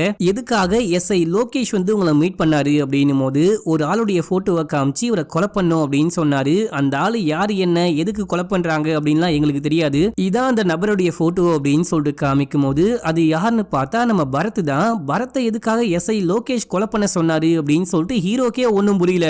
டே என்னடா ட்விஸ்டுக்கு மேல ட்விஸ்டா இருக்கேடா அப்படின்னு சொல்லிட்டு இவங்க யோசிக்கும் போது, எஸ்ஐ லோகேஷ் எங்க இருக்காரு, யாரு கடத்திட்டு போனா அப்படின்ற விஷயத்த கண்டுபிடிச்சாச்சு, வாங்க அந்த ஸ்பாட்டுக்கு போலாம் அப்படின்னு சொல்லிட்டு ஹீரோடைய டீம் வந்து சொல்றாங்க. ஹீரோ இங்க இருந்து கிளம்புறாரு. இப்ப அப்படியே எங்க சீனை கட் பண்ணா, லோகேஷை கடத்தினது வேற யாரும் கிடையாது, பரத் தான். பரத்தும் பரத்துடைய ஃப்ரெண்டும் சேர்ந்துட்டு என்ன எதுக்காக அந்த கேஸ்ல பிளான் பண்ணி மாட்டி விட்ட, தேவையில்லாம என்ன எது கோத்து விட்ட அப்படின்னு சொல்லிட்டு கேட்கும்போது, எனக்கு ஆர்டர் வந்துச்சு அதான் நான் பண்ணேன் அப்படின்னு சொல்றான். இந்த டைம்ல ஏதோ ஒரு மர்ம நபர் இங்க வந்து கன் எடுத்து எஸ்ஐ லோகேஷை சுட்டு கொலை பண்ணிட்டு அங்கிருந்து ஓட ஆரம்பிக்கிறான். அந்த மர்ம நபரை பிடிக்க பரத் பின்னாடியே ஓடும்போது அந்த மர்ம நபர் எங்கேயோ ஓடி போயிடுறான். ஆனா பரத் போலீஸ் கிட்ட மாட்டிக்கிறான். போலீஸ் இங்க வந்து சுத்தி வளைக்கிறாங்க, பரத்தை புடிச்சிட்டாங்க. இதோட இந்த எபிசோட் முடியுது. இப்ப அப்படியே 6வது எபிசோடைய ஸ்டார்டிங் சீன்லயே பரத்தையும் பரத்துடைய ஃப்ரெண்டையும் நம்ம ஹீரோவும் ஹீரோடைய டீமும் விசாரிக்கிறாங்க. எப்படி அவர் இறந்து போனாரு, எதுக்காக அவரை கடத்திட்டு போனீங்க, எஸ்ஐ லோகேஷ்க்கும் உங்களுக்கும் என்ன கனெக்ஷன், என்ன ப்ராப்ளம் அப்படின்னு சொல்லிட்டு கேட்டு அடிச்சு விசாரிச்சுட்டே இருக்கும்போது, இப்போ கமிஷனர் ஸ்டேஷனுக்கு வந்து இந்த கேஸ் என்னாச்சு அப்படின்னு சொல்லிட்டு கேக்குறாரு. நடந்த எல்லா விஷயத்தையும் ஹீரோ சொல்லும் போது, இதுக்கப்புறம் இந்த கேஸை நான் டீல் பண்ணிக்கிறேன், நானே இவங்களை கூட்டிட்டு போறேன் அப்படின்னு சொல்லிட்டு கூட்டிட்டு போகும்போது, இல்ல சார் இன்னமும் என்னுடைய இன்வெஸ்டிகேஷன் முடியல அப்படின்னு சொல்லிட்டு ஹீரோ சொல்ல, மற்ற விஷயங்கள்லாம் நாங்களே போயிட்டு பாத்துக்கிறோம் அப்படின்னு சொல்லிட்டு கூட்டிட்டு போறாங்க. இப்போ ஹீரோடைய மேலதிகாரி வந்து தேவையில்லாம அந்த ஆக்சிடென்ட் கேஸை பெருசா பண்ணாம சீக்கிரமா அந்த மைக்கில் கூப்பிட்டு பேசு, எவ்வளவு சீக்கிரம் முடியுமோ அவ்வளவு சீக்கிரம் இந்த கேஸை மூடி விடு அப்படின்னு சொல்லிட்டு அவரும் அங்க இருந்து கிளம்ப நம்ம ஹீரோ மைக்கில் கூப்பிட்டு பேச ஆரம்பிக்கிறாரு. அன்னைக்கு எதிர்பாராத விதமா தான் அந்த ஆக்சிடென்ட் ஆயிருக்கு, இந்த கேஸை மூடிடு, உனக்கு ஏதாவது காம்பன்சேஷன் வேணா கூட நான் கவர்மெண்ட் கிட்ட பேசி வாங்கி தரேன் அப்படின்னும் போது, யாருக்கு வேணும் உங்க காம்பன்சேஷன், உங்களால இறந்து போன என்னுடைய குழந்தைய திருப்பி கொடுக்க முடியுமா அப்படின்னு சொல்லிட்டு கேட்க ஹீரோவால ஒண்ணுமே பேச முடியல. நீங்க எப்படி இந்த கேஸை மூடுறீங்கன்னு நானும் பாக்குறேன் அப்படின்னு சொல்லிட்டு இந்த மைக்கில் இங்க இருந்து கிளம்பிடுறான். கிளம்பி போயிட்டு அந்த ரெட்டியை பாக்குறாரு. பார்த்துட்டு இந்த மாதிரி போலீஸ் சரியாவே விசாரிக்க மாட்டாங்க, எப்படியாச்சும் இந்த கேஸை மூட முடியுமான்னு பாக்குறாங்க அப்படின்னும் போது, நான் வேணா மறுபடியும் பேசுவா அப்படின்னு சொல்லிட்டு ரெட்டி கேட்கும் போது, இல்ல என்ன பேசியுமே எதுவும் வேலைக்காக போறது கிடையாது, இதை நானே பாத்துக்கிறேன் அப்படின்னு சொல்லிட்டு மைக்கில் இங்க இருந்து கிளம்பும் போது அங்க அந்த காதல் ஜோடி வராங்க. இந்த பையன் தான் ரொம்ப கஷ்டப்பட்டு என்னுடைய பொண்ணை காப்பாத்தினா, இவனை தான் கல்யாணம் பண்ணி வைக்க போறேன் அப்படின்னும் போது அந்த பாய் ஃப்ரெண்டை பார்த்த உடனே ஒரு கண்டுபிடிச்சிட்டாரு. அந்த காதல் ஜோடி போன பைக்கை இந்த பையன் தானே ஓட்டிட்டு போனா அப்படின்னா, இவங்க தான் அன்னைக்கு நமக்கு முன்னாடி கிராஸ் பண்ணி போனாங்க போல அப்படின்னு சொல்லிட்டு மைக்கேல் இந்த பையனை நல்லாவே நோட் பண்ணிட்டு இந்த விஷயத்த வெளியே சொல்லாம அவங்க வந்து கிளம்புறான். இவன் வெளியே கிளம்பும் போது அங்க ராம்ஜி மறைஞ்சிருந்து மைக்கேலையே வாட்ச் பண்ணிட்டு இருக்கான், ஃபாலோ பண்ணிட்டு இருக்கான் அப்படின்ற மாதிரி காமிக்கிறாங்க. இப்ப அப்படியே அங்க சீனை கட் பண்ணா அக்பருடைய டெட் பாடியை நம்ம ஹீரோடைய டீம் கண்டுபிடிக்கிறாங்க. கண்டுபிடிச்சாலுமே இப்போதைக்கு இறந்து போனது அக்பர் தான் அப்படின்னு சொல்லிட்டு வெளியே யார்ட்டையும் சொல்ல வேணாம், ஏதோ ஒரு அடையாளம் தெரியாத பாடியை கண்டுபிடிச்சிருக்கோம் மட்டும் போலீஸ் டிபார்ட்மெண்ட்டுக்கு தகவல் தெரிவிட்டோம் அப்படின்னு சொல்றாரு. அதுக்கப்புறம் நம்ம ஹீரோ ஸ்டேஷன்ல இருக்கும்போது ஒரு பார்சல் வருது. அந்த பார்சலை ஓபன் பண்ணி பார்க்கும்போது உள்ளுக்குள்ள ஒரு பொம்மை இருக்கு. நம்ம ஹீரோ கூடவே இருக்கிற ஒரு போலீஸ் இதே போல ஒரு பொம்மையை இதுக்கு முன்னாடி நான் அக்பருடைய வீட்டுல பாத்திருக்கேன் அப்படின்னும் போது அப்படின்னா அங்கேயே போயிட்டு செக் பண்ணி பார்க்கலாம் அப்படின்னு சொல்லிட்டு கிளம்பி போயிட்டு பார்க்கும்போது அங்க அக்பருடைய ஃபேமிலி போட்டோ இருக்கு. அக்பருக்கு ஃபேமிலிலாம் இருக்கா, இப்போ அவங்கலாம் எங்க இருக்காங்க அப்படின்னு சொல்லிட்டு கேட்கும்போது அக்பருக்கு ஒரு மனைவி ஒரு மகன் இருக்காங்க. இவங்க 2 பேருமே 10 வருஷத்துக்கு முன்னாடி ஒரு பாம் பிளாஸ்ட்ல இறந்து போயிட்டு இருக்காங்க. அதுக்கப்புறம் அக்பர் தனியா தான் வாழ்ந்துகிட்டு இருக்காரு அப்படின்னு சொல்லிட்டு கூட இருக்க போலீஸ் சொல்றாரு. இப்போ வீட்டுல தேடி பார்க்கும்போது ஒரு பாக்ஸ் முழுக்க எக்கச்சக்கமான பொம்மைகளா இருக்கு. பொம்மையில ஒரு இடத்த மட்டும் கிழிச்சு உள்ளுக்குள்ள மெமரி கார்டு வச்சிருக்காங்க. இந்த விஷயத்த நம்ம ஹீரோ கண்டுபிடிச்சிட்டு ஒரு மெமரி கார்டை தூக்கி போட்டு பார்க்கும்போது உள்ள ஒரு வீடியோ பிளே ஆகுது. நம்ம அக்பர் தனியாவே ஒரு தீவிரவாதியை தேடி கண்டுபிடிச்சு அடிச்சே கொலை பண்றாரு. இந்த விஷயம் ரெக்கார்ட் ஆயிருக்கு. இந்த வீடியோவை கொண்டுட்டு போயிட்டு ஹீரோ அந்த மேலதிகாரி கிட்ட போட்டு காமிக்கும் போது இவன் எதுக்காக போலீஸ் டிபார்ட்மெண்டோட சப்போர்ட்டே இல்லாம இந்த மாதிரிலாம் பண்ணிட்டு இருக்கான், இவனுக்கு எதுக்கு இந்த வேண்டாத வேலை அப்படின்னு சொல்லிட்டு கேட்கும்போது ஒருவேளை யாராவது நம்ம டிபார்ட்மெண்ட் குள்ளேயே இருந்துட்டு அந்த தீவிரவாதிகளுக்கு ஹெல்ப் பண்றாங்க போல, இந்த விஷயம் அதாவது தீவிரவாதிகளை கண்டுபிடிக்கிற விஷயம் டிபார்ட்மெண்ட்டுக்கு தெரிய வந்தா போலீஸ் அதிகாரிகளே இந்த தீவிரவாதிகளை தப்பிக்க விட்டுருவாங்க அப்படின்னு சொல்லிட்டு இந்த அக்பரே கொலை பண்ணிட்டாருன்னு நினைக்கிறேன் அப்படின்னும் போது யோ இப்போ நெக்ஸ்ட் என்னதான் பண்ணலான் இருக்க, என்ன பிளான் அப்படின்னு சொல்லிட்டு கேட்கும்போது எனக்கு முதல்ல எஸ்ஐபியோட ஹெல்ப் வேணும் அப்படின்னு சொல்றாரு. சரி ஓகே நான் கான்டாக்ட் பண்றேன் அப்படின்னு சொல்லிட்டு அந்த மேலதிகாரியும் எஸ்ஐபியோட ஹெட்டை கான்டாக்ட் பண்றாரு. இப்போ அப்படியே எங்க சீனை கட் பண்ணி நம்ம ஹீரோடைய அப்பாவை காமிக்கிறாங்க. நம்ம ஹீரோ ஒரு தாடிக்காரனை பிடிச்சி அழைச்சு வச்சு விசாரிச்சுக்கிட்டு இருக்காரு பாத்தீங்களா. அவன் ஒரு நர்சலைட் கும்பலை சேர்ந்தவன். இந்த நர்சலைட் கும்பலை சேர்ந்தவங்க தான் வந்துட்டு பாத்தீங்கன்னா ஹீரோடைய அம்மாவை பிளான் பண்ணி சுட்டு கொலை பண்ணிருப்பாங்க. இப்போ இந்த தாடிக்காரனை ஹீரோடைய அப்பா பார்க்க வந்து அந்த பையனை தப்பிக்க விட்டுறாரு. இதை கேள்விப்பட்டு ஹீரோ ஸ்பாட்டுக்கு வந்து அப்பா ஏன்பா அப்படி பண்ணீங்க, அவனுக்கும் உங்களுக்கும் என்ன கனெக்ஷன், அவனை எதுக்காக தப்பிக்க விட்டீங்க அப்படின்னு சொல்லிட்டு கேட்கும்போது அப்பா ஒண்ணுமே பேச மாட்டாரு அப்படின்னு சொல்லிட்டு அப்படின்னா வாங்க ஸ்டேஷனுக்கு போலாம், ஸ்டேஷனுக்கு கூட்டிட்டு போயிட்டு விசாரிக்கிறேன் அப்படின்னு சொல்லிட்டு கூட்டிட்டு போறாரு. இப்போ அப்படியே எங்க சீனை கட் பண்ணி மைக்கேல காமிக்கிறாங்க. மைக்கேல் உட்கார்ந்துட்டு பழைய விஷயங்கள்லாம் யோசிக்க ஆரம்பிக்கிறான். இப்பதான் நமக்கு மைக்கேலுக்கும் அந்த ரெட்டிக்கும் என்ன கனெக்ஷன் அப்படின்னு சொல்லிட்டு காமிக்கிறாங்க. மைக்கேல் பிசினஸ் பண்ணும் அப்படின்னு சொல்லிட்டு ரெட்டி கிட்ட கடன் வாங்கியிருக்காரு. அந்த கடனை திருப்பி கட்ட முடியாதனால என்னுடைய டூப்ளிகேட் மாத்திரை எல்லாத்தையுமே உன்னோட கம்பெனி மூலியமா சேல் பண்ணா நான் உனக்கு காசும் கொடுக்குறேன் அப்படின்னு சொல்லிட்டு ஒரு டீலிங் போட இவனும் வேற வழி இல்லாம பண்ண ஆரம்பிச்சிருக்கான். அது மூலியமா எக்கச்சக்கமா பணமும் சம்பாதிக்க ஆரம்பிச்சிருக்கான். நம்ம மைக்கேலுடைய வாழ்நாள் லட்சியமே என்ன அப்படின்னு சொல்லிட்டு பாத்தீங்கன்னா இவன் பல வருஷமா ஒரு மருந்தை கண்டுபிடிக்க ட்ரை பண்ணிட்டு இருக்கான். அந்த மருந்தையும் கண்டுபிடிச்சிட்டு இருப்பான். இப்ப இந்த மருந்தை ப்ரொடியூஸ் பண்ணி வெளிநாட்டுக்கு எக்ஸ்போர்ட்டும் பண்ணோம் அப்படின்னா எக்கச்சக்கமா கோடிக்கணக்கில் பணம் தேவைப்பட்டிருக்கும். அதுக்கு ஜேபி அப்படின்னு சொல்லிட்டு ஒரு பிசினஸ் மேனை மீட் பண்ணலான்னு போகும்போது அங்க ஜேபியுடைய பையனை மீட் பண்றாரு. இந்த பையனுக்கு ரெட்டியோடைய பொண்ணு மேல ஒரு கண்ணு. இந்த பையனும் ரெட்டியும் ஒரே காலேஜ்ல ஒன்னா படிச்சிருப்பாங்க. அந்த பொண்ணுடைய போட்டோவை டேப்ல வச்சு பாத்துக்கிட்டு இருக்க விஷயத்தை இவன் பாக்குறான். இதை வச்சு அப்படியே அந்த பையன் கிட்ட பேச ஆரம்பிக்கிறான். நீங்க ஓகேன்னு சொன்னா நானே போயிட்டு ரெட்டி கிட்ட பேசுறேன், ரெட்டியும் நானும் பயங்கர க்ளோஸ், நான் சொன்னா அவர் கண்டிப்பா கேட்பாரு, இவ்வளோ ஏன் நானே உங்க கல்யாணத்துக்கான ஏற்பாடு பண்றேன் அப்படின்னும் போது அப்படின்னா உங்க ப்ராஜெக்ட் மேட்டரை என்கிட்ட விடுங்க, நான் அப்பா கிட்ட பேசிட்டேன், அப்பா கிட்ட பேசி உங்க கம்பெனிக்கு இன்வெஸ்ட் பண்ண சொல்றேன் அப்படின்னும் போது ரொம்ப தேங்க்ஸ் அப்படின்னு சொல்லிட்டு மைக்கேலும் போயிட்டு ரெட்டியை பார்த்து இந்த எல்லா விஷயத்தையுமே பேசும்போது மைக்கேல் என் பொண்ணு ஏற்கனவே ஒரு பையன் கூட டேட்டிங் போயிட்டு இருக்கா, அந்த பையனை தான் கல்யாணம் பண்ணிக்க போறேன் அப்படின்னு சொல்றா. அவளுடைய விருப்பத்தை மீறி என்னால எப்படி வேற ஒரு பையனை கல்யாணம் பண்ணி வைக்க முடியும் அப்படின்னு சொல்லிட்டு கேட்கும்போது இங்க பாருங்க ஜேபி ஒன்னும் சாதாரண மனுஷன் கிடையாது. இப்போ ஆளுங்கிட்டு இருக்க ஆளுங்கட்சியோடைய கவர்மெண்ட்டுக்கே அவங்க தான் ஃபண்ட் பண்றாங்க.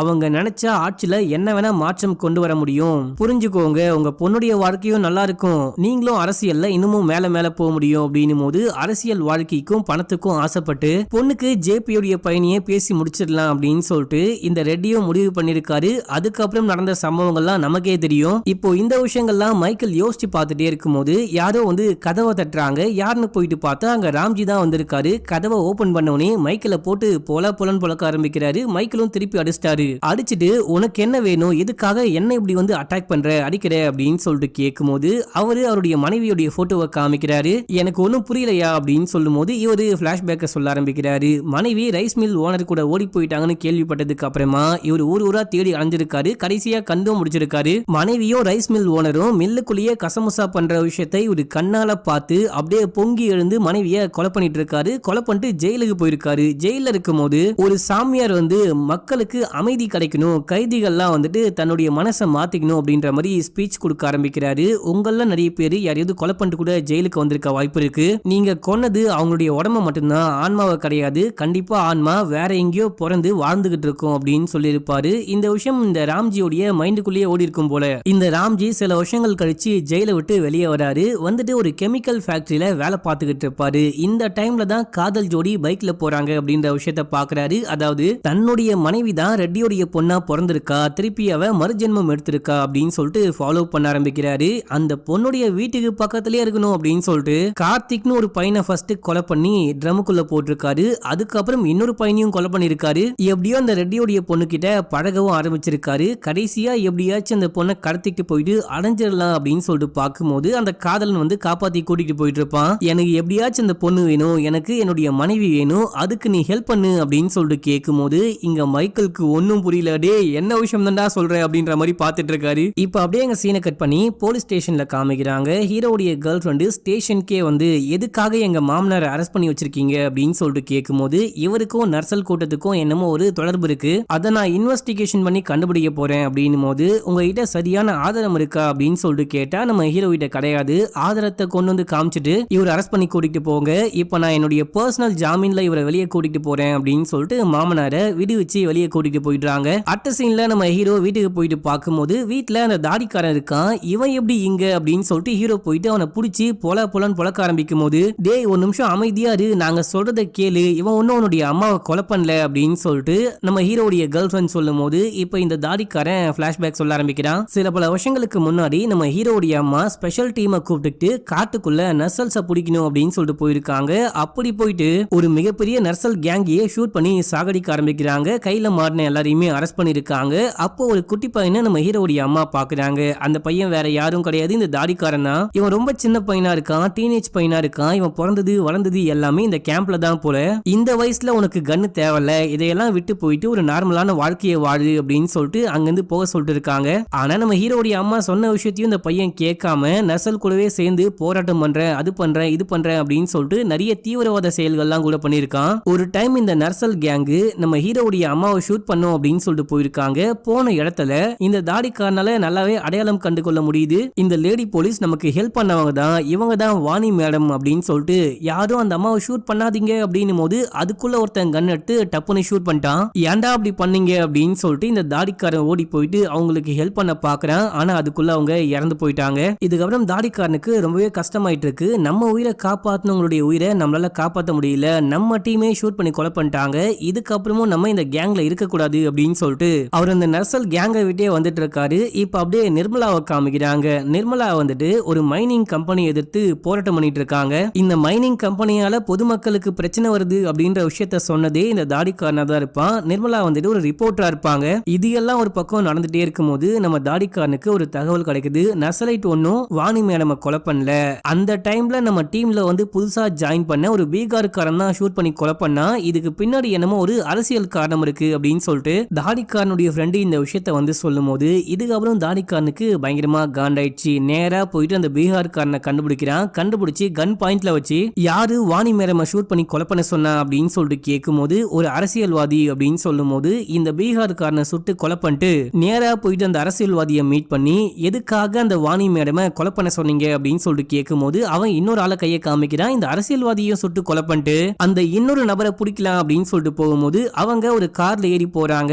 இந்த டைம்ல எப்படியாச்சும் சீக்கிரமா போயிட்டு அந்த கார்ல இருக்கவங்களை பிடிச்சி கொலை பண்ணோம் அப்படின்னு சொல்லிட்டு தான் அந்த பக்கம் சிவனேன்னு போயிட்டு இருந்த ஹீரோடைய வண்டியில ஏறி போயிட்டு கடைசியா இந்த பயபுள்ள ஹீரோ வீட்டையே மாட்டிக்கிட்டு இருக்கான். இந்த விஷயம் தான் ஆச்சு அப்படின்னு சொல்லிட்டு இவன் எல்லா உண்மையுமே சொல்லும் போது அட பாவி அப்படின்னா நீ நல்லவனா அப்படின்ற மாதிரி நம்ம ஹீரோ பாக்குறாரு. இப்ப அப்படியே எங்க சீனை கட் பண்ணா நம்ம ஹீரோக்கு அந்த ஹெச்ஓடி எங்க இருக்காரு அப்படின்னு சொல்லிட்டு அந்த தகவல் கிடைக்குது. நம்ம ஹீரோ நேரா போயிட்டு அவரை மீட் பண்ணி ஆக்சுவலா என்ன விஷயம் ஆச்சு அப்படின்னு சொல்லிட்டு கேட்கும் போது நம்ம பரத் இருக்கான் பாத்தீங்களா, அவன் போதை பழக்கத்துக்கு பயங்கரமா அடிமையாயிட்டு நிறைய செயின்லாம் திருட ஆரம்பிச்சிருக்கான். இந்த டைம்ல போலீஸும் அரெஸ்ட் பண்ணிட்டு போயிருக்காங்க. இந்த விஷயம்லாம் கேள்விப்பட்டு ஹெச்ஓடி போலீஸ் ஸ்டேஷனுக்கே போயிட்டு ஜாமீன்ல வெளியே கூட்டிட்டு வந்திருக்காரு. அங்க இருந்த எஸ்ஐ வினோத் ரொம்ப ரொம்ப நல்லவரா இருந்திருக்காரு. அதுவும் ஒரு நேர்மையான அதிகாரியும் கூட. இவன் ரொம்ப சின்ன பையன், என்னுடைய வாழ்க்கையே கெட்டு போயிடும், இந்த ஒரு வாட்டி எனக்காக ரிலீஸ் பண்ணுங்க, நான் இவனை பாத்துக்கிறேன், நான் இவனை கூட்டிட்டு போயிட்டு மறுவாழ்வு மையத்துல அட்மிட் பண்றேன், இவனை குணப்படுத்துறேன் அப்படின்னு சொல்லிட்டு தான் வெளியே கூட்டிட்டு வந்திருக்காரு. நிர்மலாவை பரத் கொலை பண்ணிட்டான் அப்படின்னு சொல்றாங்க பாத்தீங்களா, அந்த டைம்ல பரத் மறுவாழ்வு மையத்துல இருந்திருக்கான். அதுக்கப்புறமா குணமாய் கூட வெளியே வந்திருக்கான். இப்ப இந்த எஸ்ஐ லோகேஷ் இருக்காரு பாத்தீங்களா, இவரு வினோத்துக்கு பதிலா இந்த ஸ்டேஷனுக்கு டிரான்ஸ்பர் ஆகி வந்திருக்காரு. இவர் வந்த சமயத்துல தான் நிர்மலாவை யாரோ கொலை பண்ணிட்டு போயிட்டு இருக்காங்க. இந்த கொலைப்பழியை எப்படியாச்சும் யாரு மேலேச்சு தூக்கி போடணும் அப்படின்னு சொல்லிட்டு பார்க்கும்போது இதுக்கு முன்னாடியே 2-3 கேஸ்ல உள்ளுக்குள்ள வந்த பரத் மேல போட்டுடலாம், அவன் தான் இதுக்கு சரியா இருப்பான் அப்படின்னு சொல்லிட்டு இந்த எஸ்ஐ லோகேஷ் பயங்கரமா பிளான் பண்ணி நேரா இந்த HOD உடைய வீட்டுக்கு வந்திருக்காரு. வந்துட்டு எங்க பரத் அப்படின்னு சொல்லிட்டு கேட்கும்போது அவன் வெளியே போயிருக்கான். உங்களுக்கு என்ன வேணும், அவன் என்ன பண்ணா அப்படின்னு சொல்லிட்டு கேட்கும்போது செயின் ஆட்டையை போடுறேன் அப்படின்னு சொல்லிட்டு ஒரு பொண்ணுடைய வீட்டுக்குள்ள போயிட்டு அந்த பொண்ணையே கொலை பண்ணிட்டு வந்துட்டான். அவன் எங்க போயிருக்கான்னு கேட்டுக்கிட்டே வீட்டுக்குள்ள போயிட்டு பரத்துடைய பேக்கை கொண்டுட்டு வந்து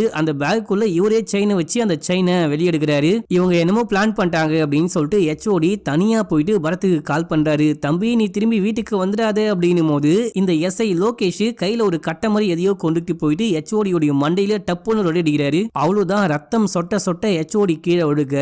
HODக்கு ஏதோ ஒரு பிரச்சனை அப்படின்னு சொல்லிட்டு பரத்தும் பரத்துடைய ஃப்ரெண்டும் சேர்ந்துட்டு வீட்டுக்கு வராங்க. வீட்டுக்கு வந்து பார்க்கும்போது HOD உடைய தலையில செமையா காயம் பட்டு ரத்தம் ஊத்திக்கிட்டு இருக்கு. போலீஸ்காரன் கண்ணை காமிச்சு மிரட்டி ஒழுங்கா என் கூட ஸ்டேஷனுக்கு வா அப்படின்னு சொல்லிட்டு கூப்பிடும் போது, சார் அவருக்கு அடிபட்டிருக்கு, முதல்ல அவரை ஹாஸ்பிட்டலுக்கு கூட்டிட்டு போகணும் அப்படின்னும் போது, அவன் செத்தா கூட பரவாயில்ல நீ என் கூட வா அப்படின்னு சொல்லிட்டு பரத்தை அரெஸ்ட் பண்ண ட்ரை பண்ணிருக்காரு. அந்த டைம்ல தான் பரத் எஸ்ஐ லோகேஷ அடிச்சு போட்டு கண்ணையும் புடுங்கிட்டு HOD காப்பாத்தணும் அப்படின்னு சொல்லிட்டு வண்டியில உட்கார வச்சுட்டு போயிருக்காரு.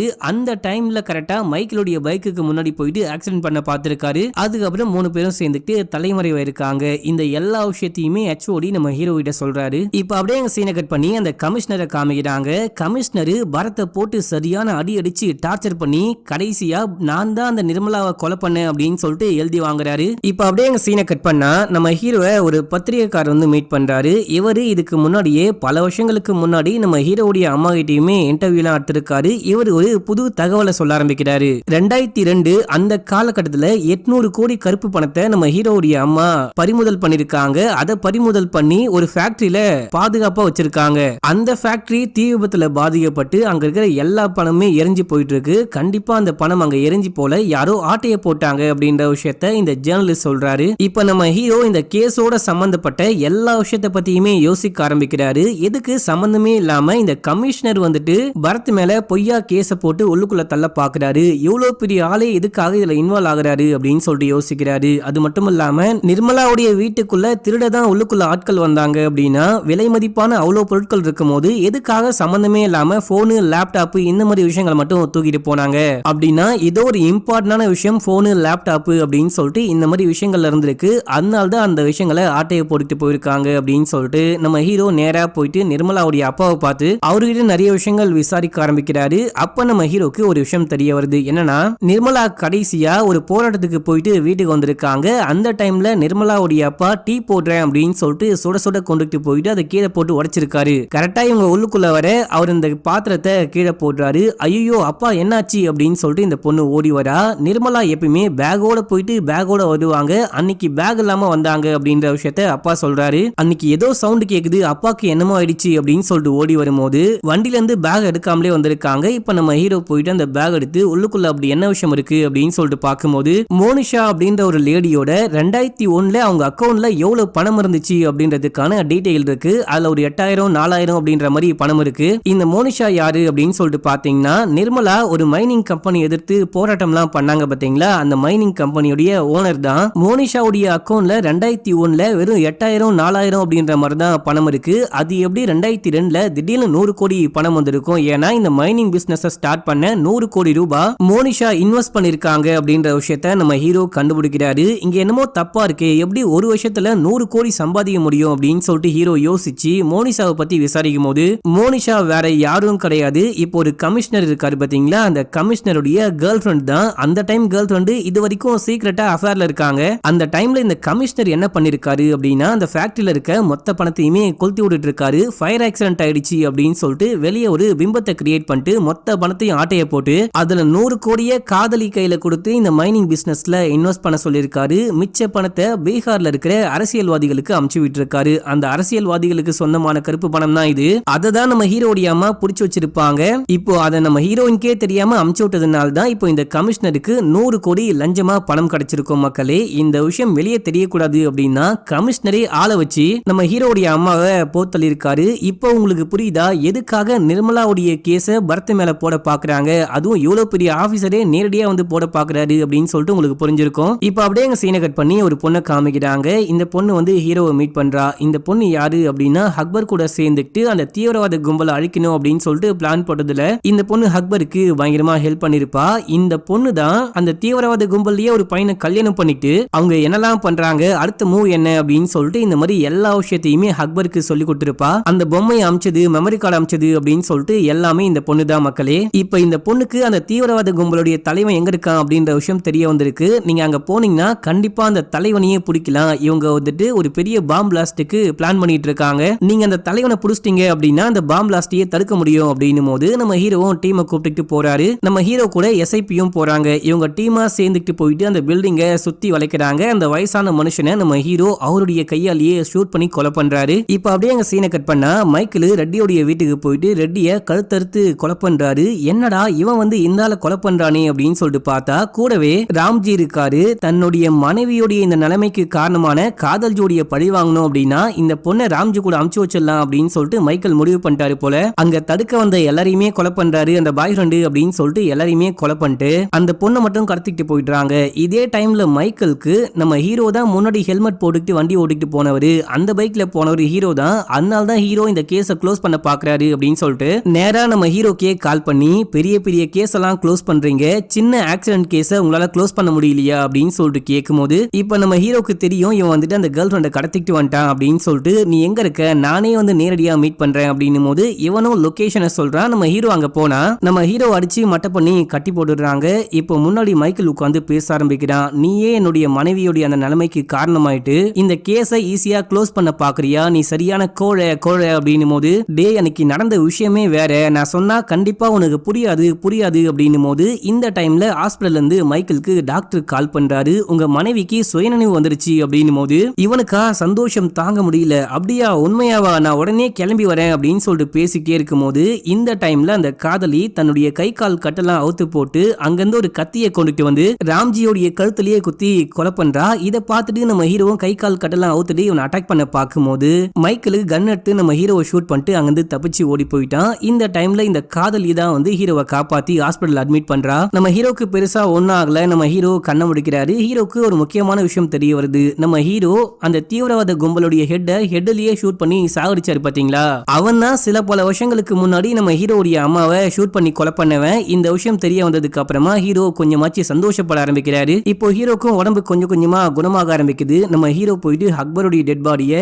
அரசு மரியாதையோட அடக்கமும் பண்றாரு. இப்ப அப்படியே எங்க சீனை கட் பண்ணி மைக்கேல காமிக்கிறாங்க. மைக்கேல் மறைஞ்சு வாழ்ந்துகிட்டு இருக்கான். வெளியே போனா கண்டிப்பா போலீஸ் அரெஸ்ட் பண்ணுவாங்க அப்படின்னு சொல்லிட்டு இவனுக்கு நல்லாவே தெரியும். அது மட்டும் இல்லாம அன்னைக்கு நடந்தது ஆக்சிடென்ட்டே கிடையாது, நம்ம பண்ண பாவங்களுக்கு கர்மா இஸ் பூமராங்டா அப்படின்ற மாதிரி நமக்கு திருப்பி பண்ணி விட்டுருச்சு அப்படின்னு சொல்லிட்டு யோசிக்க ஆரம்பிக்கிறான். ஏன் அப்படின்னா பரத் கூட ஒரு பையன் சண்டை போட்டிருப்பான். அதுக்கப்புறம் பரத்துக்கு யாரோ ட்ரக்ஸை கலந்து கொடுத்திருப்பாங்க அந்த சிவிங்கம்ல. அது வேற யாரும் கிடையாது, இந்த மைக்கேல் தான். மைக்கேலுடைய தம்பி தான் ஜாதி பேரை சொல்லி சண்டை போட்டிருப்பான். அடுத்த விஷயம் எப்படியாச்சும் இந்த காதல் ஜோடியை பிரிக்கணும், தான் வாழ்ந்தா மட்டும் போதும், தன்னுடைய பிசினஸ் சக்சஸ் ஆனா மட்டும் போதும் அப்படின்னு சொல்லிட்டு ரெட்டியோடைய பொண்ணு அந்த பணக்காரனுடைய வீட்டுக்கு பையனுக்கு சம்பந்தம் பேசி முடிச்சிடலாம் அப்படின்னு சொல்லிட்டு பிளான் பண்ணிருப்பான். இந்த சம்பவத்துக்கு அப்புறம் தான் நடுவுல ராம்ஜி வந்துட்டு நான் உங்க 2 பேருக்கும் கல்யாணம் பண்ணி வைக்கிறேன், நீங்க கல்யாணம் பண்ணிக்கிறது தான் சரியா இருக்கும் அப்படின்னு சொல்லிட்டு கடத்திட்டு போயிருப்பான். இதுவுமே இவனால் தான் நடந்திருக்கும். இந்த மாதிரி எக்கச்சக்கமான கனெக்ஷன் இருக்கும். இது வரைக்கும் ட்விஸ்ட் கிடையாது மக்களே. இது மட்டும் இல்லாம கிளைமேக்ஸ்ல ஒரு செம்ம ட்விஸ்ட் வைப்பாங்க. இப்போ கடைசியா மைக்கேல் போயிட்டு ஜெஸியை பாக்குறான். ஜெஸியும் மைக்கேலும் சேர்ந்துட்டு சர்ச்சில் ப்ரே எல்லாம் பண்ணிட்டு பீச்சில் உட்காந்துட்டே இருக்கும்போது இவங்க இங்கதான் இருக்காங்க அப்படின்ற விஷயம் ஹீரோக்கு தெரிய வந்து ஹீரோ டீமோட போயிட்டு அரெஸ்ட் பண்ண பாக்குறாரு. அப்போ மைக்கேல் என்ன சொல்றான் அப்படின்னா என்னுடைய மனைவி இப்பதான் கொஞ்சம் கொஞ்சமா குணமாயி ரெக்கவர் ஆகி வந்துகிட்டு இருக்கா. இப்போ திடீர்னு வந்து என்ன அரெஸ்ட் பண்ணீங்கன்னா கண்டிப்பா அவளுக்கு நிறைய பாதிப்பு ஏற்படும். நீங்க என்ன அரெஸ்ட் பண்ணாதீங்க, நானே கூட வரேன், அதுவும் என்னுடைய வண்டியில வரேன், தப்பிச்சுலாம் போக மாட்டேன் அப்படின்னும் போது சரி ஓகே நீ முன்னாடி போ, நாங்க பின்னாடி வரோம் அப்படின்னும் போது இவனும் ஜெஸியை கூப்பிட்டு உட்கார வச்சுக்கிட்டு வண்டியில போறான். பின்னாடி நம்ம ஹீரோடைய டீம் போலீஸ் அப்படின்னு சொல்லிட்டு எல்லாரும் ஃபாலோ பண்ணிட்டு போறாங்க. இதே டைம்ல ஸ்டார்டிங் சீன்ல ஒரு டிரைவரை காமிச்சாங்க பாத்தீங்களா, அவரு ஊருக்குள்ள ஆம்புலன்ஸ் ஓட்டிக்கிட்டு இருக்காரு. இப்போ இதே பாதையில் தான் வந்துட்டு பாத்தீங்கன்னா மைக்கேல், ஜெஸி, நம்ம ஹீரோ, மத்த டீம் அப்படின்னு சொல்லிட்டு எல்லாரும் போயிட்டே இருக்காங்க. இப்போ இதே பாதையில போயிட்டு இருக்கும் போது ஜெஸி ஏதோ ஒரு விஷயத்த யோசிக்க ஆரம்பிக்கிறாங்க. அவங்க யோசிச்சு வண்டியை நிப்பாட்டு அப்படின்னு சொல்லும் போது முன்னாடி வந்த ஆம்புலன்ஸுக்கு மேல கொண்டுட்டு போயிட்டு இவன் காரை மூட்டுறான். பயங்கரமான ஆக்சிடென்ட். அந்த ஆக்சிடென்ட்ல மைக்கேல் இறந்து போறான். அந்த பொண்ணு அடிபட்டு ஓரமா விழுந்து கிடப்பா. ஜெசிய அந்த டிரைவர் வந்து காப்பாத்தி அங்கிருந்து தூக்கிட்டு போறாரு அப்படின்ற மாதிரி காமிக்கிறாங்க. ஆக்சுவலா ஸ்டார்டிங் சீன்ல ஒரு ஆக்சிடென்ட் ஆச்சு பாத்தீங்களா, அந்த ஆக்சிடென்ட் பண்ணது வேற யாரும் கிடையாது, ஜெசியும் மைக்கேலும் தான். மைக்கேல் தான் காரை ஓட்டிட்டு போயிருப்பான். அப்பயே ஜெசி சொல்லிருப்பா இறங்கி போயிட்டு காப்பாத்தலாம், ஹெல்ப் பண்ணலாம் அப்படின்னு சொல்லிட்டு. இவன் தான் யாரும் பார்க்கல, நம்ம தப்பிச்சு ஓடி போயிடலாம் அப்படின்னு சொல்லிட்டு போயிருப்பாங்க. இது மட்டும் சம்பவம் கிடையாது மக்களே. நடுவுல ஒரு கேப் டிரைவர் கால் பண்ணி என்னால வர முடியாது, என்னுடைய வண்டி ஆக்சிடென்ட் ஆயிடுச்சுன்னு சொல்லிருப்பாரு பாத்தீங்களா, அவரும் இதே டிரைவர் தான். அந்த ரோடு பிளாக்கா இருக்கு அப்படின்னு சொல்லிட்டு தான் மைக்கேல் வேற வழியா வண்டியை ஓட்டிட்டு போயிருப்பான். அதுக்கப்புறம் இவ்வளவு சம்பவம் நடந்திருக்கும். இந்த படம் எங்க ஸ்டார்ட் ஆச்சோ அங்கேயே முடிஞ்சு போயிருக்கும். கடைசியா மைக்கேல் இறந்து போயிட்டான். சோ நான் சொன்ன மாதிரி கர்மா இஸ் பூமராங்கடா அப்படின்ற மாதிரி காமிச்சு இந்த கதையில எக்கச்சக்கமான ட்விஸ்ட், எக்கச்சக்கமான முடிச்சுகள் அப்படின்ற மாதிரி காமிச்சு படத்தையும் முடிச்சிருப்பாங்க. படத்துடைய முடிவுல பல வாழ்க்கை, பல பாதைகள், பல திருப்பங்கள், ஆனால் ஒரே இலக்கை நோக்கி அப்படின்ற மாதிரி காமிச்சு இந்த படத்துடைய ஸ்டோரியை முடிக்கிறாங்க. இந்த படம் உங்களுக்கு பிடிச்சதா இல்லையா அப்படின்னு சொல்லிட்டு மறக்காம கீழே கமெண்ட் பண்ணுங்க. அப்படியே நம்ம சேனலை சப்ஸ்கிரைப் பண்ணிட்டு பக்கத்துல வர பெல்லையும் கிளிக் பண்ணிக்கோங்க. இன்னமும் இன்ஸ்டால ஃபாலோ பண்ணல அப்படின்னா ஓடி போயிட்டு ஃபாலோ பண்ணிட்டு வந்துருங்க. ஓகே மக்களே, பாய்.